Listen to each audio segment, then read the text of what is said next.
Botany বা জুলজির জন্য বলো, অর্থাৎ বায়োলজির সবচেয়ে ছোট চ্যাপ্টার। এটার মধ্যে কি আলোচনা করা হয়েছে? এই চ্যাপ্টারের মধ্যে আলোচনা করা হয়েছে উদ্ভিদের দুইটা শ্রেণী সম্পর্কে। কি শ্রেণী? একটা হচ্ছে মশ আর একটা হচ্ছে ফার্ন।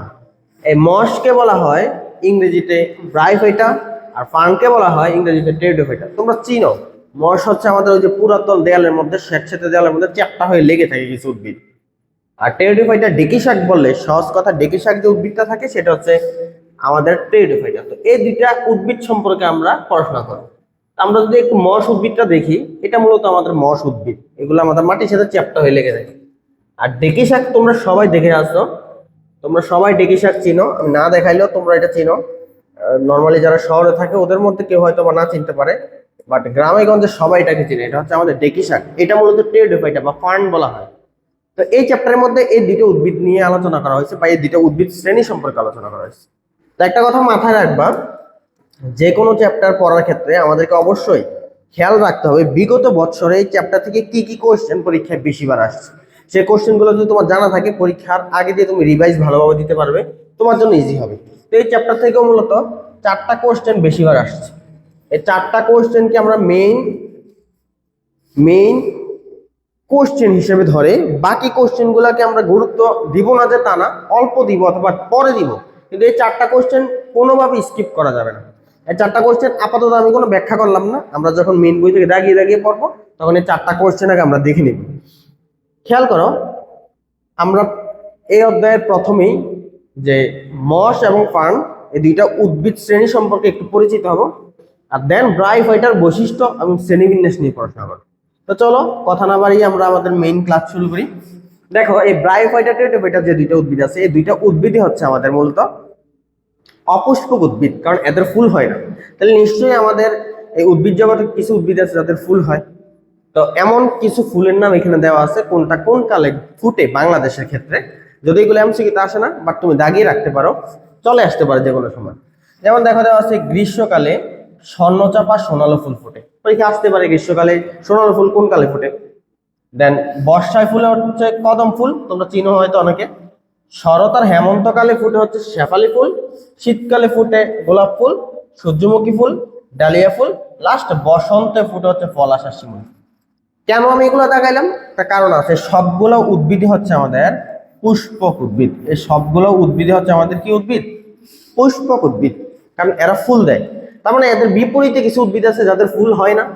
বুঝতে পারতেছে কোন দুটো উদ্ভিদ? একটা হচ্ছে ব্রায়োফাইটা, একটা টেরিডোফাইটা, এদের ফুল হয় না, তাহলে এরা কি? অপুষ্পক উদ্ভিদ। দেখো, যারা ফুল দেয় ওদের একটা ইংরেজি নাম আছে, ওদেরকে বলা হয় ফ্যানরোগ্যামস। ইস্টা দিয়ে রাখো বইয়ের মধ্যে, পরীক্ষা আসবে।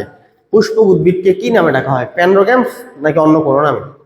তো যাদের ফুল হয় না তাদের কি নামে ডাকা হয়? যাদের ফুল হয় না ওদেরকে বলা হয় অপুষ্পক, বা ইংরেজিতে একটা নাম আছে, সেই নামটা হচ্ছে ক্রিপ্টোগ্যামস। এটাও স্টার দিয়ে রাখা। তাহলে আমরা দুইটা নাম পাইলাম, একটা হচ্ছে ফ্যানরোগ্যামস আর একটা হচ্ছে ক্রিপ্টোগ্যামস। এখন কিভাবে মনে রাখবো আমরা এই ফ্যানরোগ্যামস আর ক্রিপ্টোগ্যামস? কিভাবে মনে রাখবো যে পুষ্পক উদ্ভিদ, ওদের ফুল হয় এই জন্য ওদেরকে বলা হয় ফ্যানরোগ্যামস, আর যাদের ফুল হয় না ওদের বলি ক্রিপ্টোগ্যামস বা অপুষ্পক উদ্ভিদ। আমরা মনে রাখবো কিভাবে? একটা টেকনিক দিতেছি, মনে রাখো। এটা নামের আগে দিয়ে দেখো, কিপটা নামে একটা শব্দ আছে, কিপটে। যে কিপটে, সে কি কিছু দিবে তোমাকে? না, দিবে না। তো ক্রিপ্টোগ্যামস মানে সে কিপটে, সে ফুল দিবে না। তাহলে ফ্যানরোগ্যামস নামের আগে প আছে, প মানে ফুল, তোমার ফ্যানরোগ্যামস ফুল দিবে। এবার সহজে তুমি মনে রাখতে পারো। আচ্ছা, এবার চলে আসো, এই ব্রায়োফাইটা টেরিডোফাইটা এই দুইটা গ্রুপ যে আমরা পড়বো, এই দুইটা গ্রুপ হচ্ছে অপুষ্পক উদ্ভিদ। দাগাম। আচ্ছা, এটা হচ্ছে আমাদের ষষ্ঠ চ্যাপ্টার। এই চ্যাপ্টারের মধ্যে আলোচনা করা হয়েছে ব্রায়োফাইটা টেরিডোফাইটা। তার মানে এর আগে যে চ্যাপ্টার ছিল পঞ্চম চ্যাপ্টার, এটার মধ্যে তো উদ্ভিদ আলোচনা করা হয়েছে। হ্যাঁ, দুইটা শ্রেণীর উদ্ভিদ ওখানেও আছে, একটা হচ্ছে শৈবাল আর একটা হচ্ছে ছত্রাক। ওই শৈবাল ছত্রাকও কিন্তু অপুষ্পক উদ্ভিদ। তাহলে পঞ্চম চ্যাপ্টারের মধ্যে যে শৈবাল আর ছত্রাক আলোচনা করা হয়েছে, তারাও কি উদ্ভিদ? অপুষ্পক উদ্ভিদ। ব্রায়োফাইটা টেরিডোফাইটা তারাও কি উদ্ভিদ? অপুষ্পক। প্রশ্ন হচ্ছে এই চারজনের মধ্যে পার্থক্য তাহলে কি? পার্থক্য হচ্ছে ব্রায়োফাইটা টেরিডোফাইটা তারা একটু উন্নত, আর শৈবাল ছত্রাক একটু কম উন্নত, কিন্তু চারজনই ফুল দেয় না। এই জন্য শৈবাল ছত্রাককে বলা হয় এরা কম উন্নত, ওরা হচ্ছে লোয়ার ক্রিপ্টোগ্যামস, মানে কিপটার মধ্যে নিম্নমানের কিপটা। আর ব্রায়োফাইটা টেরিডোফাইটা ওরা ফুল দেয় না, তার মানে কিপটে, কিন্তু একটু উন্নত, তার মানে ওরা হচ্ছে একটু উচ্চমানের কিপটে বা হায়ার ক্রিপ্টোগ্যামস। ওই যে গণিত বই একটু সহজ হইলে আমরা বলি জেনারেল ম্যাথ, কঠিন হইলে আমরা বলি হায়ার ম্যাথ। আচ্ছা, এবার আসো যে ব্যাখ্যা দেওয়া আছে কেন, কারণ শৈবাল ও ছত্রাকের চাইতে ব্রায়োফাইটা টেরিডোফাইটা উন্নত জটিল প্রকৃতি, তার মানে শৈবাল ছত্রাকের চাইতে মশ এবং ফান একটু উন্নত। এজন্য একজন হচ্ছে হায়ার ক্রিপ্টোগ্যামস আর একজন লোয়ার ক্রিপ্টোগ্যামস। এবার তোমাকে যদি প্রশ্ন করা হয় ব্রায়োফাইটা টেরিডোফাইটার মধ্যে কে বেশি উন্নত, অবভিয়াসলি দুইজনের মধ্যে টেরিডোফাইটা বেশি উন্নত। কেন টেরিডোফাইটা উন্নত, একটা সহজ টেকনিক আগে দিয়ে রাখি। দেখো বায়োলজি বইয়ের মধ্যে প্রথমেই আমরা যদি বোটানি বইয়ের মধ্যে অণুজীব চ্যাপ্টারটার মধ্যে যাই, আলোচনা করা হয়েছে ভাইরাস, তারপর ব্যাকটেরিয়া, তারপর ম্যালেরিয়া। মনে রাখবা ভাইরাসের চাইতে ব্যাকটেরিয়া একটু উন্নত, ব্যাকটেরিয়ার চাইতে ম্যালেরিয়া পরজীবী উন্নত। দেন আলোচনা করেছে শৈবাল ও ছত্রাক। এই ব্যাকটেরিয়া, ভাইরাস, ম্যালেরিয়া এগুলোর চাইতে শৈবাল উন্নত, শৈবালের চাইতে ছত্রাক আরেকটু উন্নত। এখন ছত্রাকের পর আলোচনা করেছে ব্রায়োফাইটা টেরিডোফাইটা। এই ছত্রাকের চাইতে ব্রায়োফাইটা উন্নত, ব্রায়োফাইটার চাইতে আবার টেরিডোফাইটা উন্নত। তারপর পরবর্তী চ্যাপ্টার মানে সপ্তম চ্যাপ্টার আলোচনা করা হয়েছে, তোমরা জানো নগ্নবীজি, আবৃতবীজি। এই দুজনের চাইতে নগ্নবীজি উন্নত, নগ্নবীজির চাইতে আবৃতবীজি উন্নত। আবৃতবীজিকে আবার দুই ভাগে ভাগ করা হয়েছে, একবীজপত্রী, দ্বিবীজপত্রী। এদের মধ্যে একবীজপত্রী কম উন্নত, দ্বিবীজপত্রী বেশি উন্নত। তার মানে বইয়ের মধ্যে যত সামনের দিকে আগাবা তত উদ্ভিদগুলো উন্নত হচ্ছে। তার মানে এই ব্রায়োফাইটা টেরিডোফাইটার মধ্যে উন্নত কে, টেরিডোফাইটা। এখন বইয়ের মধ্যে সরি পরীক্ষার হলে যখন খাতায় লিখবা ব্যাখ্যা এটা লিখলে তো আর হবে না যে এই পড়াটা বইয়ের মধ্যে পড়ে দেওয়া আছে তার মানে এটা উন্নত। এই ব্যাখ্যা তো দেওয়া যাবে না, আমাদেরকে অবশ্যই একটা যুক্তিসঙ্গত ব্যাখ্যা দিতে হবে। কি ব্যাখ্যা? দেখো এই দুটার মধ্যে মানে ব্রায়োফাইটা টেরিডোফাইটার মধ্যে কে বেশি উন্নত, টেরিডোফাইটা উন্নত। কেন টেরিডোফাইটা উন্নত দেওয়া আছে এখানে খেয়াল করো। ব্রায়োফাইটা যে উদ্ভিদগুলো আছে, যে এটা একটা ব্রায়োফাইটা উদ্ভিদ, মশ। আমরা যদি পিকচার দেখাইলাম তোমাকে, ক্লাস শুরুতে দেখাইছিলাম, মশ মাটির সাথে চ্যাপ্টা হয়ে লেগে থাকে। তার মানে এদের মূল কাণ্ড পাতা এগুলো কিছুই দেখা যায় না, মূল কাণ্ড পাতা কিছুই দেখা যায় না। আমি তোমাকে একটা পিকচার দেখাই তাইলে বুঝতে পারবা তুমি। একটা মশ গাছের ছবি দেখাই তোমাকে। এই যে এটা হচ্ছে একটা মশ গাছ, এত মূল কাণ্ড পাতা নর্মালি চিনা যায় না, থাকলেও তুমি বুঝবা না যে আসলে এটা মূল কাণ্ড পাতা যে আছে তুমি বুঝতে পারবা না। বাট একটা যদি আমি তোমাকে ঢেঁকি শাক অথবা টেরিডোফাইটার উদ্ভিদ দেখাই, তুমি দেখতে পাইতেছো এখানে পাতা দেখা যাইতেছে, তারপর হচ্ছে এখানে কাণ্ড দেখা যাইতেছে, তারপর নিচে শিকড় দেখা যাইতেছে, মূল কাণ্ড পাতা আছে। তার মানে দুইজনের মধ্যে পার্থক্য হচ্ছে, ব্রায়োফাইটা টেরিডোফাইটার পার্থক্য হচ্ছে ব্রায়োফাইটা উদ্ভিদকে তুমি মূল কাণ্ড আর পাতায় বিভক্ত করতে পারবা না, কিন্তু ঢেঁকি শাক বা টেরিডোফাইটা একে তুমি মূল কাণ্ড পাতায় বিভক্ত করতে পারবা। তাহলে একজনকে মূল কাণ্ড পাতায় বিভক্ত করা যায় আর একজনকে মূল কাণ্ড পাতায় বিভক্ত করা যায়। তাহলে যাকে করা যায় সে অবশ্যই উন্নত, যাকে করা যাবে না সে অনুন্নত। এবার আসো, আমাদের এখানে দুইটা উদ্ভিদ ব্রায়োফাইটা টেরিডোফাইটা, আর এর আগের চ্যাপ্টারে কি কি উদ্ভিদ নিয়ে আলোচনা করা হয়েছে? একটা হচ্ছে শৈবাল আর একটা হচ্ছে ছত্রাক। খেয়াল করো এই শৈবাল আর ছত্রাক এরাও ফুল দেয় না, ব্রায়োফাইটা টেরিডোফাইটা এরাও ফুল দেয় না, তার মানে চারজন অনুন্নত। কিন্তু শৈবাল আর ছত্রাক এরা অবাস্কুলার, তার মানে এদের জাইলেম ফ্লোয়েম নাই। তোমরা নাম শুনছো হয়তো বাস্কুলার, বাস্কুলার টিস্যু বলা হয় জাইলেম আর ফ্লোয়েমকে। আর তোমরা জেনে থাকবা জাইলেম টিস্যুর কাজ হচ্ছে, নাম তো শুনছো, জাইলেম টিস্যুর কাজ হচ্ছে এই যে গাছের শিকড় থেকে, শিকড় কি করে মাটি থেকে পানি টায় নেয়, এই পানিটা পাতায় গিয়ে পৌঁছায় দেয়। কেন? পাতার মধ্যে খাদ্য তৈরি হবে, পানির সাথে বিক্রিয়া করে কার্বন ডাইঅক্সাইড। তার মানে সহজ কথায় পানি লাগে খাদ্য তৈরিতে, এই পানিটা শিকড় থেকে কে নিয়ে যায়? জাইলেম। দেন জাইলেম যাওয়ার পরে পাতার মধ্যে পানিটা নিয়ে গেল, যাওয়ার পরে পানিটা কার্বন ডাইঅক্সাইডের সাথে বিক্রিয়া করে আমাদের শর্করা তৈরি করলো। যে পাতাটা শর্করা তৈরি করলো ওই পাতা নিজেই কি খালি শর্করা খাবে? গাছের অন্যান্য অংশকে শর্করা দিবে না? হ্যাঁ দিবে। কে কে কে এই কাজটা করে দেয়? সেটা হচ্ছে ফ্লোয়েম টিস্যু। তার মানে জাইলেম টিস্যুর কাজ হচ্ছে পানি পরিবহন, ফ্লোয়েম টিস্যুর কাজ হচ্ছে খাদ্য পরিবহন। আর এই দুইটা টিস্যুকে একসাথে বলা হয় ভাস্কুলার টিস্যু, অথবা আরেকটা নাম আছে পরিবহন টিস্যু, মনে রেখো। তো শৈবাল ছত্রাক এরা তো বড় সড়ো কোনো গাছ না যাদের জাইলেম ফ্লোয়েম লাগবে, এরা তো পানির সাথে, শৈবাল পানির মধ্যে ভাসে, দেয়ালের মধ্যে, স্যাঁতস্যাঁতে দেয়ালের মধ্যে থাকে। ছত্রাক ছোট্ট একটা গাছ, ব্যাঙের ছাতার মতো, তোমরা যেটাকে ব্যাঙের ছাতা বলো আর কি। ব্রায়োফাইটা সেও তো চ্যাপ্টা, মাটির সাথে লেগে থাকে, তারও তো কোনো ডালপালা, পাতা, কাণ্ড এগুলো নাই, তাহলে ওরও তো ভাস্কুলার টিস্যু লাগবে না। তাহলে এরও ভাস্কুলার টিস্যু নাই, ওরও ভাস্কুলার টিস্যু নাই, ওরও ভাস্কুলার টিস্যু নাই, কিন্তু ভাস্কুলার টিস্যু আছে কার? টেরিডোফাইটার। ভাস্কুলার টিস্যু আছে কার? টেরিডোফাইটার। এখন খেয়াল করো ব্রায়োফাইটা টেরিডোফাইটার মধ্যে তাহলে পার্থক্য কি? ব্রায়োফাইটা হচ্ছে অভাস্কুলার, তার মানে ভাস্কুলার টিস্যু নাই, আর টেরিডোফাইটা হচ্ছে ভাস্কুলার। এখন ব্রায়োফাইটা অভাস্কুলার, শৈবাল ছত্রাক সেও অভাস্কুলার, কিন্তু শৈবাল ছত্রাক একটু বেশি উন্নত, ব্রায়োফাইটা একটু উন্নত, টেরিডোফাইটার সাথে সে একটু মিল সম্পন্ন আছে, কিন্তু সেও অভাস্কুলার। এই জন্য এই ব্রায়োফাইটাকে বলা হয় এই শৈবাল ছত্রাক একটু কম উন্নত। ওই যে মনে আছে লোয়ার ক্রিপ্টোগ্যামস এই দুইজনকে বলা হয়, আর এই দুইজন হচ্ছে হায়ার ক্রিপ্টোগ্যামস, কিন্তু এই দুইজনের মধ্যে আবার টেরিডোফাইটা উন্নত। তার মানে এই শৈবাল ছত্রাক আর টেরিডোফাইটা দুইটার মাঝখানে কে কানেকশন তৈরি করছে? ব্রায়োফাইটা। পরীক্ষা এটা এমসিকিউতে আসে। দেখো, কম উন্নত শৈবাল ছত্রাকের সাথে উন্নত টেরিডোফাইটার মধ্যে একটা কানেকশন তৈরি করছে। কে করছে? সংযোগ সৃষ্টি করছে। পরীক্ষা আসে যে সংযোগ সৃষ্টিকারী গ্রুপটা কে? ব্রায়োফাইটা। পরীক্ষা কিভাবে আসে? শৈবাল ছত্রাক এবং টেরিডোফাইটার মধ্যে সংযোগ সৃষ্টিকারী গ্রুপকে কি বলা হয়? কোন গ্রুপকে বলা হয়? ব্রায়োফাইটাকে বলা হয়। কাকে বলা হবে? ব্রায়োফাইটাকে। আবার চলে আসো, আমরা নেক্সট পেজে চলে যাই। ব্রায়োফাইটা সম্পর্কে এখন আমরা পড়াশোনা করবো। ব্রায়োফাইটার আরেকটা নাম কি আছে? মশবর্গীয় উদ্ভিদ। ব্রায়োফাইটার আরেকটা নাম কি? মশবর্গীয়। দেখো, প্রথমে দুই লাইনের মধ্যে আমাদের এখানে বিজ্ঞানীর নাম দেওয়া আছে। পৃথিবীতে কয়টা ব্রায়োফাইটা উদ্ভিদ পাওয়া যায় এগুলো পরীক্ষা আসবে না, তার মানে এগুলো পড়া লাগবে না, স্কিপ। আবার চলে আসো, ব্রায়োফাইটা উদ্ভিদগুলা বেশিরভাগই হচ্ছে কোথায় বসবাস করে বা কোথায় জন্মায়? মাটিতে, স্থলে। কিন্তু ওদের পানি দরকার হয় একটা কাজে, সেটা হচ্ছে তাদের নিষেকের জন্য, শুক্রাণু ডিম্বাণু মিলনের জন্য। দেখো, এদের নিষেক ক্রিয়ার জন্য ওদের কিসের কি দরকার হয়? নিষেক ক্রিয়ার জন্য পানি দরকার হয়। তার মানে ওদের জীবন চক্রটা সংগঠিত হয় স্থলে, বাট নিষেক ক্রিয়াটা সংগঠিত হয় পানিতে। তাহলে ওদের মাটিও দরকার হয়, পানিও দরকার হয়। আমরা জানি ব্যাঙ মাটিতেও বসবাস করে, পানিতেও বসবাস করে, এই জন্য ব্যাঙকে বলা হয় উভচর উদ্ভিদ। ওই যে ব্যাঙের যে বাচ্চা ব্যাঙ্গাসি, ছোট ছোট ছোট ছোট শুক্রাণুর মতো কালো কালার, শুক্রাণু যদিও সাদা কালার। কি কালার তোমরা হয়তো বা কেউ জানো না, কারণ শুক্রাণু তো আমরা খালি চোখে দেখি নাই। কিন্তু ওই যে ইউটিউব অথবা ফেসবুকে শর্টস অথবা রিলসের মধ্যে তোমরা যে শুক্রাণু ধরেই যে দেখো সাদা কালারের, বাট ব্যাঙ্গাসি তো কালো কালার, পানির মধ্যে থাকে ছোট ছোট। তো ওই ব্যাঙ্গাসি পানির মধ্যে বাঁচে বা বসবাস করে। কিন্তু ব্যাঙ যখন বড় হয়ে যায়, ব্যাঙ্গাসিগুলো বড় হয়ে যায়, তখন এগুলো পানিতেও বসবাস করতে পারে, মাটিতেও। ব্যাঙ দেখবা পানি মাটি দুই জায়গায় বসবাস করে, কিন্তু ব্যাঙ্গাসি কিন্তু পানি ছাড়া জীবনে থাকে না। তার মানে ব্যাঙ দুই জায়গায় বসবাস করার কারণে ওকে বলা হয় উভচর। ঠিক সেম ব্রায়োফাইটা দুইটা জিনিস ওর লাগে, মাটিও লাগে পানিও লাগে, এই জন্য ওকে বলা হয় উভচর উদ্ভিদ। পরীক্ষা আসে যে নিচের কোনটিকে উভচর উদ্ভিদ বলা হয়? পরীক্ষা এমসিকিউতে আসবে। ব্রায়োফাইটাকে কাকে বলা হবে? ব্রায়োফাইটাকে উভচর উদ্ভিদ বলা হয়। কাকে বলা হয়? ব্রায়োফাইটা। এবার আসো, ব্রায়োফাইটা শব্দটা সর্বপ্রথম কে ব্যবহার করছে? এটা একদম ইজি একটা এমসিকিউ। কেন? কারণ নামের সাথে মিল আছে। ব্রায়োফাইটা শব্দটা সর্বপ্রথম ব্যবহার করছে বিজ্ঞানী ব্রাউন। দাগ দিয়ে স্টার দিয়ে রাখো। আমি আবার বলি, কোনো সালটাল মুখস্থ করতে যাবে না, বায়োলজিতে কোনো সাল লাগে না। নেক্সট আসো, ব্রায়োফাইটা বর্গের যে উদ্ভিদগুলো আছে, মানে ব্রায়োফাইটার মধ্যে এর আগের পেজে আমরা দেখছিলাম না, এই পেজে তো 15,600টা উদ্ভিদ আছে। এটা মুখস্থ করা লাগবে না, এগুলো পরীক্ষা আসে না। এই 15,600 উদ্ভিদকেই বলা হবে ব্রায়োফাইটস।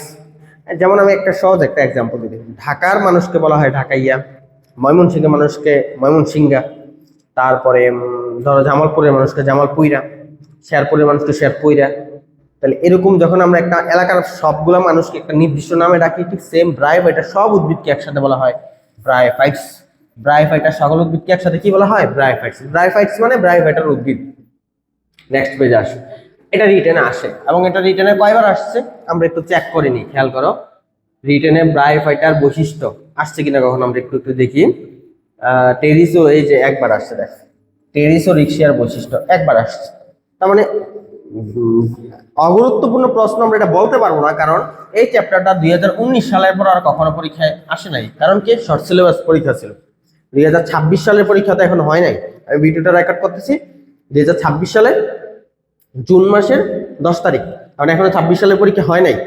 26 সাল যদিও ফুল সিলেবাস, কারণ 2019 সালের আগে 16 সাল, 17 সাল, 18 সাল, 19 সাল, এই 4 বছরে যে কোশ্চেনগুলো আসছে এর মধ্যে এই 4টা কোশ্চেন বেশিবার আসছে। এগুলো কম আসছে, একবার করে আসছে। আর এগুলা, এটা আসছে 4 বার, এটা 4 বার, এটা 6 বার, এটা 3 বার। তাহলে এটা যদি 19 সাল, 20 সাল, 21 সাল, 22, 23, 24 এগুলোতে পরীক্ষায় এই চ্যাপ্টারটা থাকতো, 20 সালে তো পরীক্ষাই হয় নাই, চ্যাপ্টারটা থাকতো, তাহলে এই কোশ্চেনটা আরো কয়েকবার আসার সুযোগ পেত। যাই হোক, রিটেনে যেহেতু আসছে একবার, আমরা একটু ডাব্লিউ দিয়ে রাখি। কোশ্চেনটাকে, যে রিটেনে একবার আসছে, তুমি ডাব্লিউ দিয়ে 1 দিয়ে রাখতে পারো। ডাব্লিউ দিয়ে 1 দিয়ে রাখতে পারো। ডাব্লিউ দিয়ে 1 মানে কি? কোশ্চেনটা রিটেনে একবার আসছে। আচ্ছা, প্রথমে বলছে এরা কি উদ্ভিদ? বহুকুশ উদ্ভিদ। দেখো, মশ একটা তো উদ্ভিদ, সে তাকে তো চোখে দেখা যায়। যে জিনিস চোখে দেখা যায় সে এককুশি কিভাবে হবে? খালি চোখে যে জিনিসকে দেখা যায় না সে না এককুশি। ব্যাকটেরিয়া এককুশি, তাকে চোখে দেখা যায় না। একটা কোষ, তাকে চোখে দেখা যায় না, সে আণুবীক্ষণিক। কিন্তু ব্রায়োফাইটা সে তো একটা গাছ, তাকে চোখে তো দেখা যায়, তাহলে সে বহুকুশি। তারপরে তার কি ফুল হয়? না, তাহলে সে অপুষ্পক উদ্ভিদ। তার কি বীজ হয়? না, তাহলে সে অবীজী। যার ফুল হয় না তার ফল হবে না, যার ফল হবে না তার বীজ কেমনে হবে? তাহলে সে অপুষ্পক আর অবীজী। তার মানে ওদের ফুল ফল বীজ এগুলো কিছুই হবে 2 নাম্বার পয়েন্ট। এটা খুবই গুরুত্বপূর্ণ একটা পয়েন্ট। দেখো একটা শব্দ বলছে গেমিটোফাইট। কি ফাইট? গেমিটোফাইট। গেমিটোফাইট জিনিসটা কি খুব ভালোভাবে বুঝতে হবে, হ্যাঁ জিনিসটা। গেমিটোফাইট এটারই আরেকটা নাম দিছে, দেখো হ্যাপ্লয়েড। গেমিটোফাইট আরেকটা নাম কি দিছে? হ্যাপ্লয়েড। তোমাকে বোঝানোর সুবিধার জন্য আমি একটা পেজ নিয়ে নিই, একটু বুঝো। উদ্ভিদের লাইফে 2টা জীবন আছে। আমাদের ক্ষেত্রে যেমন আমরা যখন জন্মগ্রহণ করি তখন আমাদেরকে বলা হয় ধরো নবজাতক, তারপর যখন একটু বড় হই তখন আমাদেরকে বলা হয় শিশু, তারপর আরেকটু বড় হইলে ধরো আমাদেরকে বলা হয় বালক বালিকা, তারপর আরেকটু বড় হইলে আমাদেরকে বলা হয় যুবক যুবতী, তারপরে এক সময় যখন আরো বড় হয়ে যাবে আমাদেরকে বলা হবে বুড়া বুড়ি, তাই না? এবার আমাদের লাইফে নির্দিষ্ট টাইমে নির্দিষ্ট সময়ে আমাদেরকে এক এক নামে ডাকা হয়। ঠিক সেম উদ্ভিদের জীবনে 2টা নাম থাকে। উদ্ভিদকে একটা সময় ওদেরকে বলা হয় গেমিটোফাইট, জীবনের আরেকটা সময় উদ্ভিদকে বলা হয় স্পোরোফাইট। তার মানে উদ্ভিদের লাইফে উদ্ভিদকে টোটাল 2 বার 2 নামে ডাকা হয়। এই গেমিটোফাইটেরই আরেকটা নাম আছে। গেমিটোফাইটের আরেক নাম হচ্ছে যৌনুধর। যৌনুধর। আরেকটা নাম হচ্ছে হ্যাপ্লয়েড। হ্যাপ্লয়েড। তাহলে গেমিটোফাইটের আমরা টোটাল 3টা নাম পেলাম। একটা হচ্ছে গেমিটোফাইট, একটা হচ্ছে যৌনুধর, আর একটা হচ্ছে হ্যাপ্লয়েড। ঠিক সেম স্পোরোফাইটের একটা নাম আছে। তোমরা জানো স্পোরের বাংলা অর্থ হচ্ছে রেণু, তাহলে স্পোরোফাইটের বাংলা নাম হবে রেণুধর। আর এটা যেহেতু হ্যাপ্লয়েড তাহলে বুঝতে পারতো সেটা হচ্ছে ডিপ্লয়েড। আর মানে কি, এগুলোর মানে কি বোঝাচ্ছে? মানে বুঝতে হইলে আমার সাথে তোমাদেরকে যাইতে হবে একটা পেজের মধ্যে। একটু অপেক্ষা করো, একটু অপেক্ষা করো, আমি ওই পেজ নিয়ে দেখাই। যদিও আমরা পড়তেছি এখন মশ, কিন্তু আমি তোমাকে বোঝানোর সুবিধার জন্য এখন ডেকি শাক দিয়ে বোঝাবো। ডেকি শাক ফান দিয়ে বোঝাবো। ফান, উদ্ভিদের জীবনে যে 2টা দশা থাকে, 2টা দশা আমি এখন তোমাকে ফান দিয়ে বোঝাবো। খেয়াল করো, এখানে একটা শব্দ লেখা আছে হ্যাপ্লয়েড, কালারটা একটু চেঞ্জ করে হ্যাপ্লয়েড বা এন্ড। নিচে দেখো আরেকটা শব্দ লেখা আছে ডিপ্লয়েড বা টুয়েলভ। তো একটা জিনিস বোঝার ট্রাই করো, এটা হচ্ছে একটা ডেকি শাক গাছ। এই ডেকি শাক গাছের পাতার নিচে একটু বাদামি রঙের কিছু গোটা হয়। বাদামি রঙের গোটাগুলোকে বলা হয় স্পোরাঞ্জিয়াম। এই স্পোরাঞ্জিয়াম থেকে পরবর্তীতে তৈরি হয় স্পোর। কি তৈরি হয়? স্পোর। এখন আসলে জিনিসটা কি, কেমন দেখতে, এটা বোঝার জন্য আমি তোমাকে ডেকি শাকের পাতা দেখাই, তাহলে বুঝবা। এটা হচ্ছে ডেকি শাকের পাতা। এই দেখো পাতার নিচে বাদামি কালারের কেমন জানি গোটা, এগুলোকে বলা হয় স্পোরাঞ্জিয়াম। আর এই স্পোরাঞ্জিয়ামের ভিতরে হচ্ছে স্পোর তৈরি হয়। কি তৈরি হয়? স্পোর। কি তৈরি হবে? স্পোর। আমি আবার আগের জায়গায় আসি। আমরা দেখো ডেকি শাকের পাতার নিচে স্পোর তৈরি হলো। এই স্পোর গুলা মাটিতে পড়ে। ডেকি শাক না পাতার নিচে আছে, এখান থেকে স্পোরগুলা মাটিতে পড়লো। এই যে স্পোরগুলা মাটিতে পড়ে, মাটিতে পড়ে সে মাইটোসিস বিভাজন করলেই মাটির ভিতরে এরকম একটা ভালোবাসা তৈরি হয়, হৃৎপিণ্ড তৈরি হয়, একটা পাতার মতো হৃৎপিণ্ড তৈরি হয়, একটা লাভ আকৃতির হৃৎপিণ্ড তৈরি হয়। এই লাভ আকৃতির হৃৎপিণ্ডটাকে বলা হয় গেমিটোফাইট। আর কোথা থেকে তৈরি হয়েছে জিনিসটা? স্পোর থেকে। স্পোর কোথা থেকে আসছে? একটা ডেকি শাক থেকে। এই ডেকি শাক গাছটাকে বলা হয় স্পোরোফাইট। তো স্পোরোফাইট কেন বলা হয় ডেকি শাক গাছকে? কারণ এই ডেকি শাক গাছটা কি স্পোর তৈরি হয়েছে। তাহলে সেম এই গাছটার নাম কেন গেমিটোফাইট হয়েছে? এটা কি কোনো গাছ? হ্যাঁ স্যার, এটাও একটা গাছ। এখানে টোটাল 2টা দশা থাকে, একটারে আমরা বলি গেমিটোফাইট, আর একটা দশাকে আমরা বলি স্পোরোফাইট। স্পোরোফাইট থেকে স্পোর তৈরি হচ্ছে। স্পোর মাটিতে পড়লে একটা হৃৎপিণ্ড আকৃতির গাছ তৈরি হয়, এই জিনিসটাকে বলা হয় হচ্ছে গেমিটোফাইট। এটাকে আরেক নামে ডাকা হয় থ্যালাস, অথবা আরেকটা নামে ডাকা হয় প্রোথ্যালাস, একই কথা। এখন এটার নাম কেন গেমিটোফাইট হইলো? এই গেমিটোফাইট হওয়ার কারণ হচ্ছে নামের আগে যে একটা শব্দ আছে গেমিট। এই গেমিট শব্দ থেকে আমরা বুঝতে পারি এটার নাম গেমিটোফাইট। তার মানে গেমিটোফাইট কি তৈরি করে? গেমিট তৈরি করে। আর তোমরা জানো গেমিট মানে জনন কোষ বোঝায়, শুক্রাণু আর ডিম্বাণু। তো 2টা তৈরি হয়, একটা শুক্রাণু আর একটা ডিম্বাণু। আর তোমরা জানো গেমিটের কাজ হচ্ছে মিলন করা। শুক্রাণু ডিম্বাণু মিলন করে মানে নিষেধ করে, নিষেধ করলে একটা নতুন কোষ তৈরি হয়, তাকে বলা হয় জাইগোট। কি বলা হয়? জাইগোট। মানে এই যে গেমিটোফাইট থেকে তৈরি হচ্ছে শুক্রাণু আর ডিম্বাণু, দুজনে বিক্রিয়া করে বা মিলন করে, বিক্রিয়া না, জাইগোট তৈরি করলো। এই জাইগোটটা তো একটা কোষ। এই কোষটা আবার মাইটোসিস বিভাজন করার পরে এই যে হৃৎপিণ্ড আকৃতি একটা পাতা ছিল, এটার উপর একটা ছোট্ট একটা গাছের চারা তৈরি হয়। এই যে পাতাটা দেখো আছে, কিছুদিন পরে এই গাছের পাতাটা পচে যায়, থাকে না কয়েকদিন পরেই। আর এই উপরের গাছটা এরকম একটা ডেকি শাক গাছ হয়েছে, তখন এই গাছের নাম আবার হয়ে যায় স্পোরোফাইট। তুমি ভালো করে ছবিটার দিকে তাকাও, এই গাছটা আর এই গাছটা 2টার মধ্যে কোনো তফাৎ আছে? 2টা কি আলাদা কোনো গাছ? না, 2টা একই গাছ। জাস্ট একই গাছের জীবনের 2টা সময় 2 নামে ডাকা হইতেছে। গেমিটোফাইট থেকে গেমিট তৈরি হয়, স্পোরোফাইট থেকে স্পোর তৈরি হয়। এখন গেমিট সবসময় কি হয়? আমরা জানি শুক্রাণু এন, ডিম্বাণু এন, দুইটা মিল এনে 2n হয়। এই জন্য গেমিট কোথা থেকে তৈরি হয়েছে? গেমিটোফাইট থেকে। এই জন্য গেমিটোফাইট গাছ হয় হ্যাপ্লয়েড। কিন্তু এই গেমিটোফাইটের গেমিট দুইটা মিলে কি তৈরি করছে? জাইগোট। তোমরা বলো তো জাইগোট কি? 2n। জাইগোটের মধ্যে মাইটোসিস ঘটছে, তাহলে এই গাছটা কত n হবে? 2n। তাহলে এই গাছটা কত n? 2n। এখান থেকে স্পোর তৈরি হয়েছে, এই স্পোরও কি 2n, কারণ কি ঘটছে? কি বলতেছি? স্পোরের মধ্যে মিউসিস ঘটছে। স্পোর কি? স্পোর হচ্ছে n, স্পোর n। কিন্তু স্পোর কোথা থেকে হয়েছে? এই গাছ থেকে হয়েছে। এই গাছটা তো 2n হবে অবশ্যই, তাই না? কারণ আমরা জানি মিউসিস কোষ বিভাজনে আমাদের ক্রোমোজোম থেকে হ্রাস পায়। এই গাছটা 2n, আমরা সিরিয়ালি দেখলাম গাছ 2n। গাছের মধ্যে মিউসিস ঘটার পরে স্পোর তৈরি হয়েছে। এখন স্পোর আর গেমিটের মধ্যে তফাৎ কি? গেমিট দুইটা মিলন করার পরে একটা নতুন কোষ তৈরি হয় এবং সেটা পরবর্তীতে একটা গাছ হয়। কিন্তু স্পোর ও কারোর সাথে কোনো মিলন করা লাগে না, স্পোর মাটির মধ্যে পড়লে গাছ হয়ে যায়। এই যে স্পোরটা এন, এই স্পোরটা যখন মাটিতে বসছে, এগুলো স্পোর, এই মাটিতে পড়লে একটা গাছ হয়ে গেছে। স্পোর যেহেতু এন, তাহলে ওই গাছটাও কি হবে? এন। এই জন্য গেমিটোফাইট গাছ হচ্ছে এন আর স্পোরোফাইট গাছ হচ্ছে 2n। এটাই আমি তোমাদেরকে একটু আগে লিখে রাখছিলাম, খেয়াল করো মনে আছে কিনা তোমাদের। আশা করি বুঝতে পারছো, কারো কোনো সমস্যা হবে না। আর কারো যদি কোনো সমস্যা হয়, বুঝতে আবারও অসুবিধা হয়, আমাকে একটা কমেন্ট বক্সে জানাইও যে ভাইয়া অথবা স্যার, যে এই জায়গাটা বুঝতে পারি না, এই জায়গাটা আরেকবার বুঝাই দেন।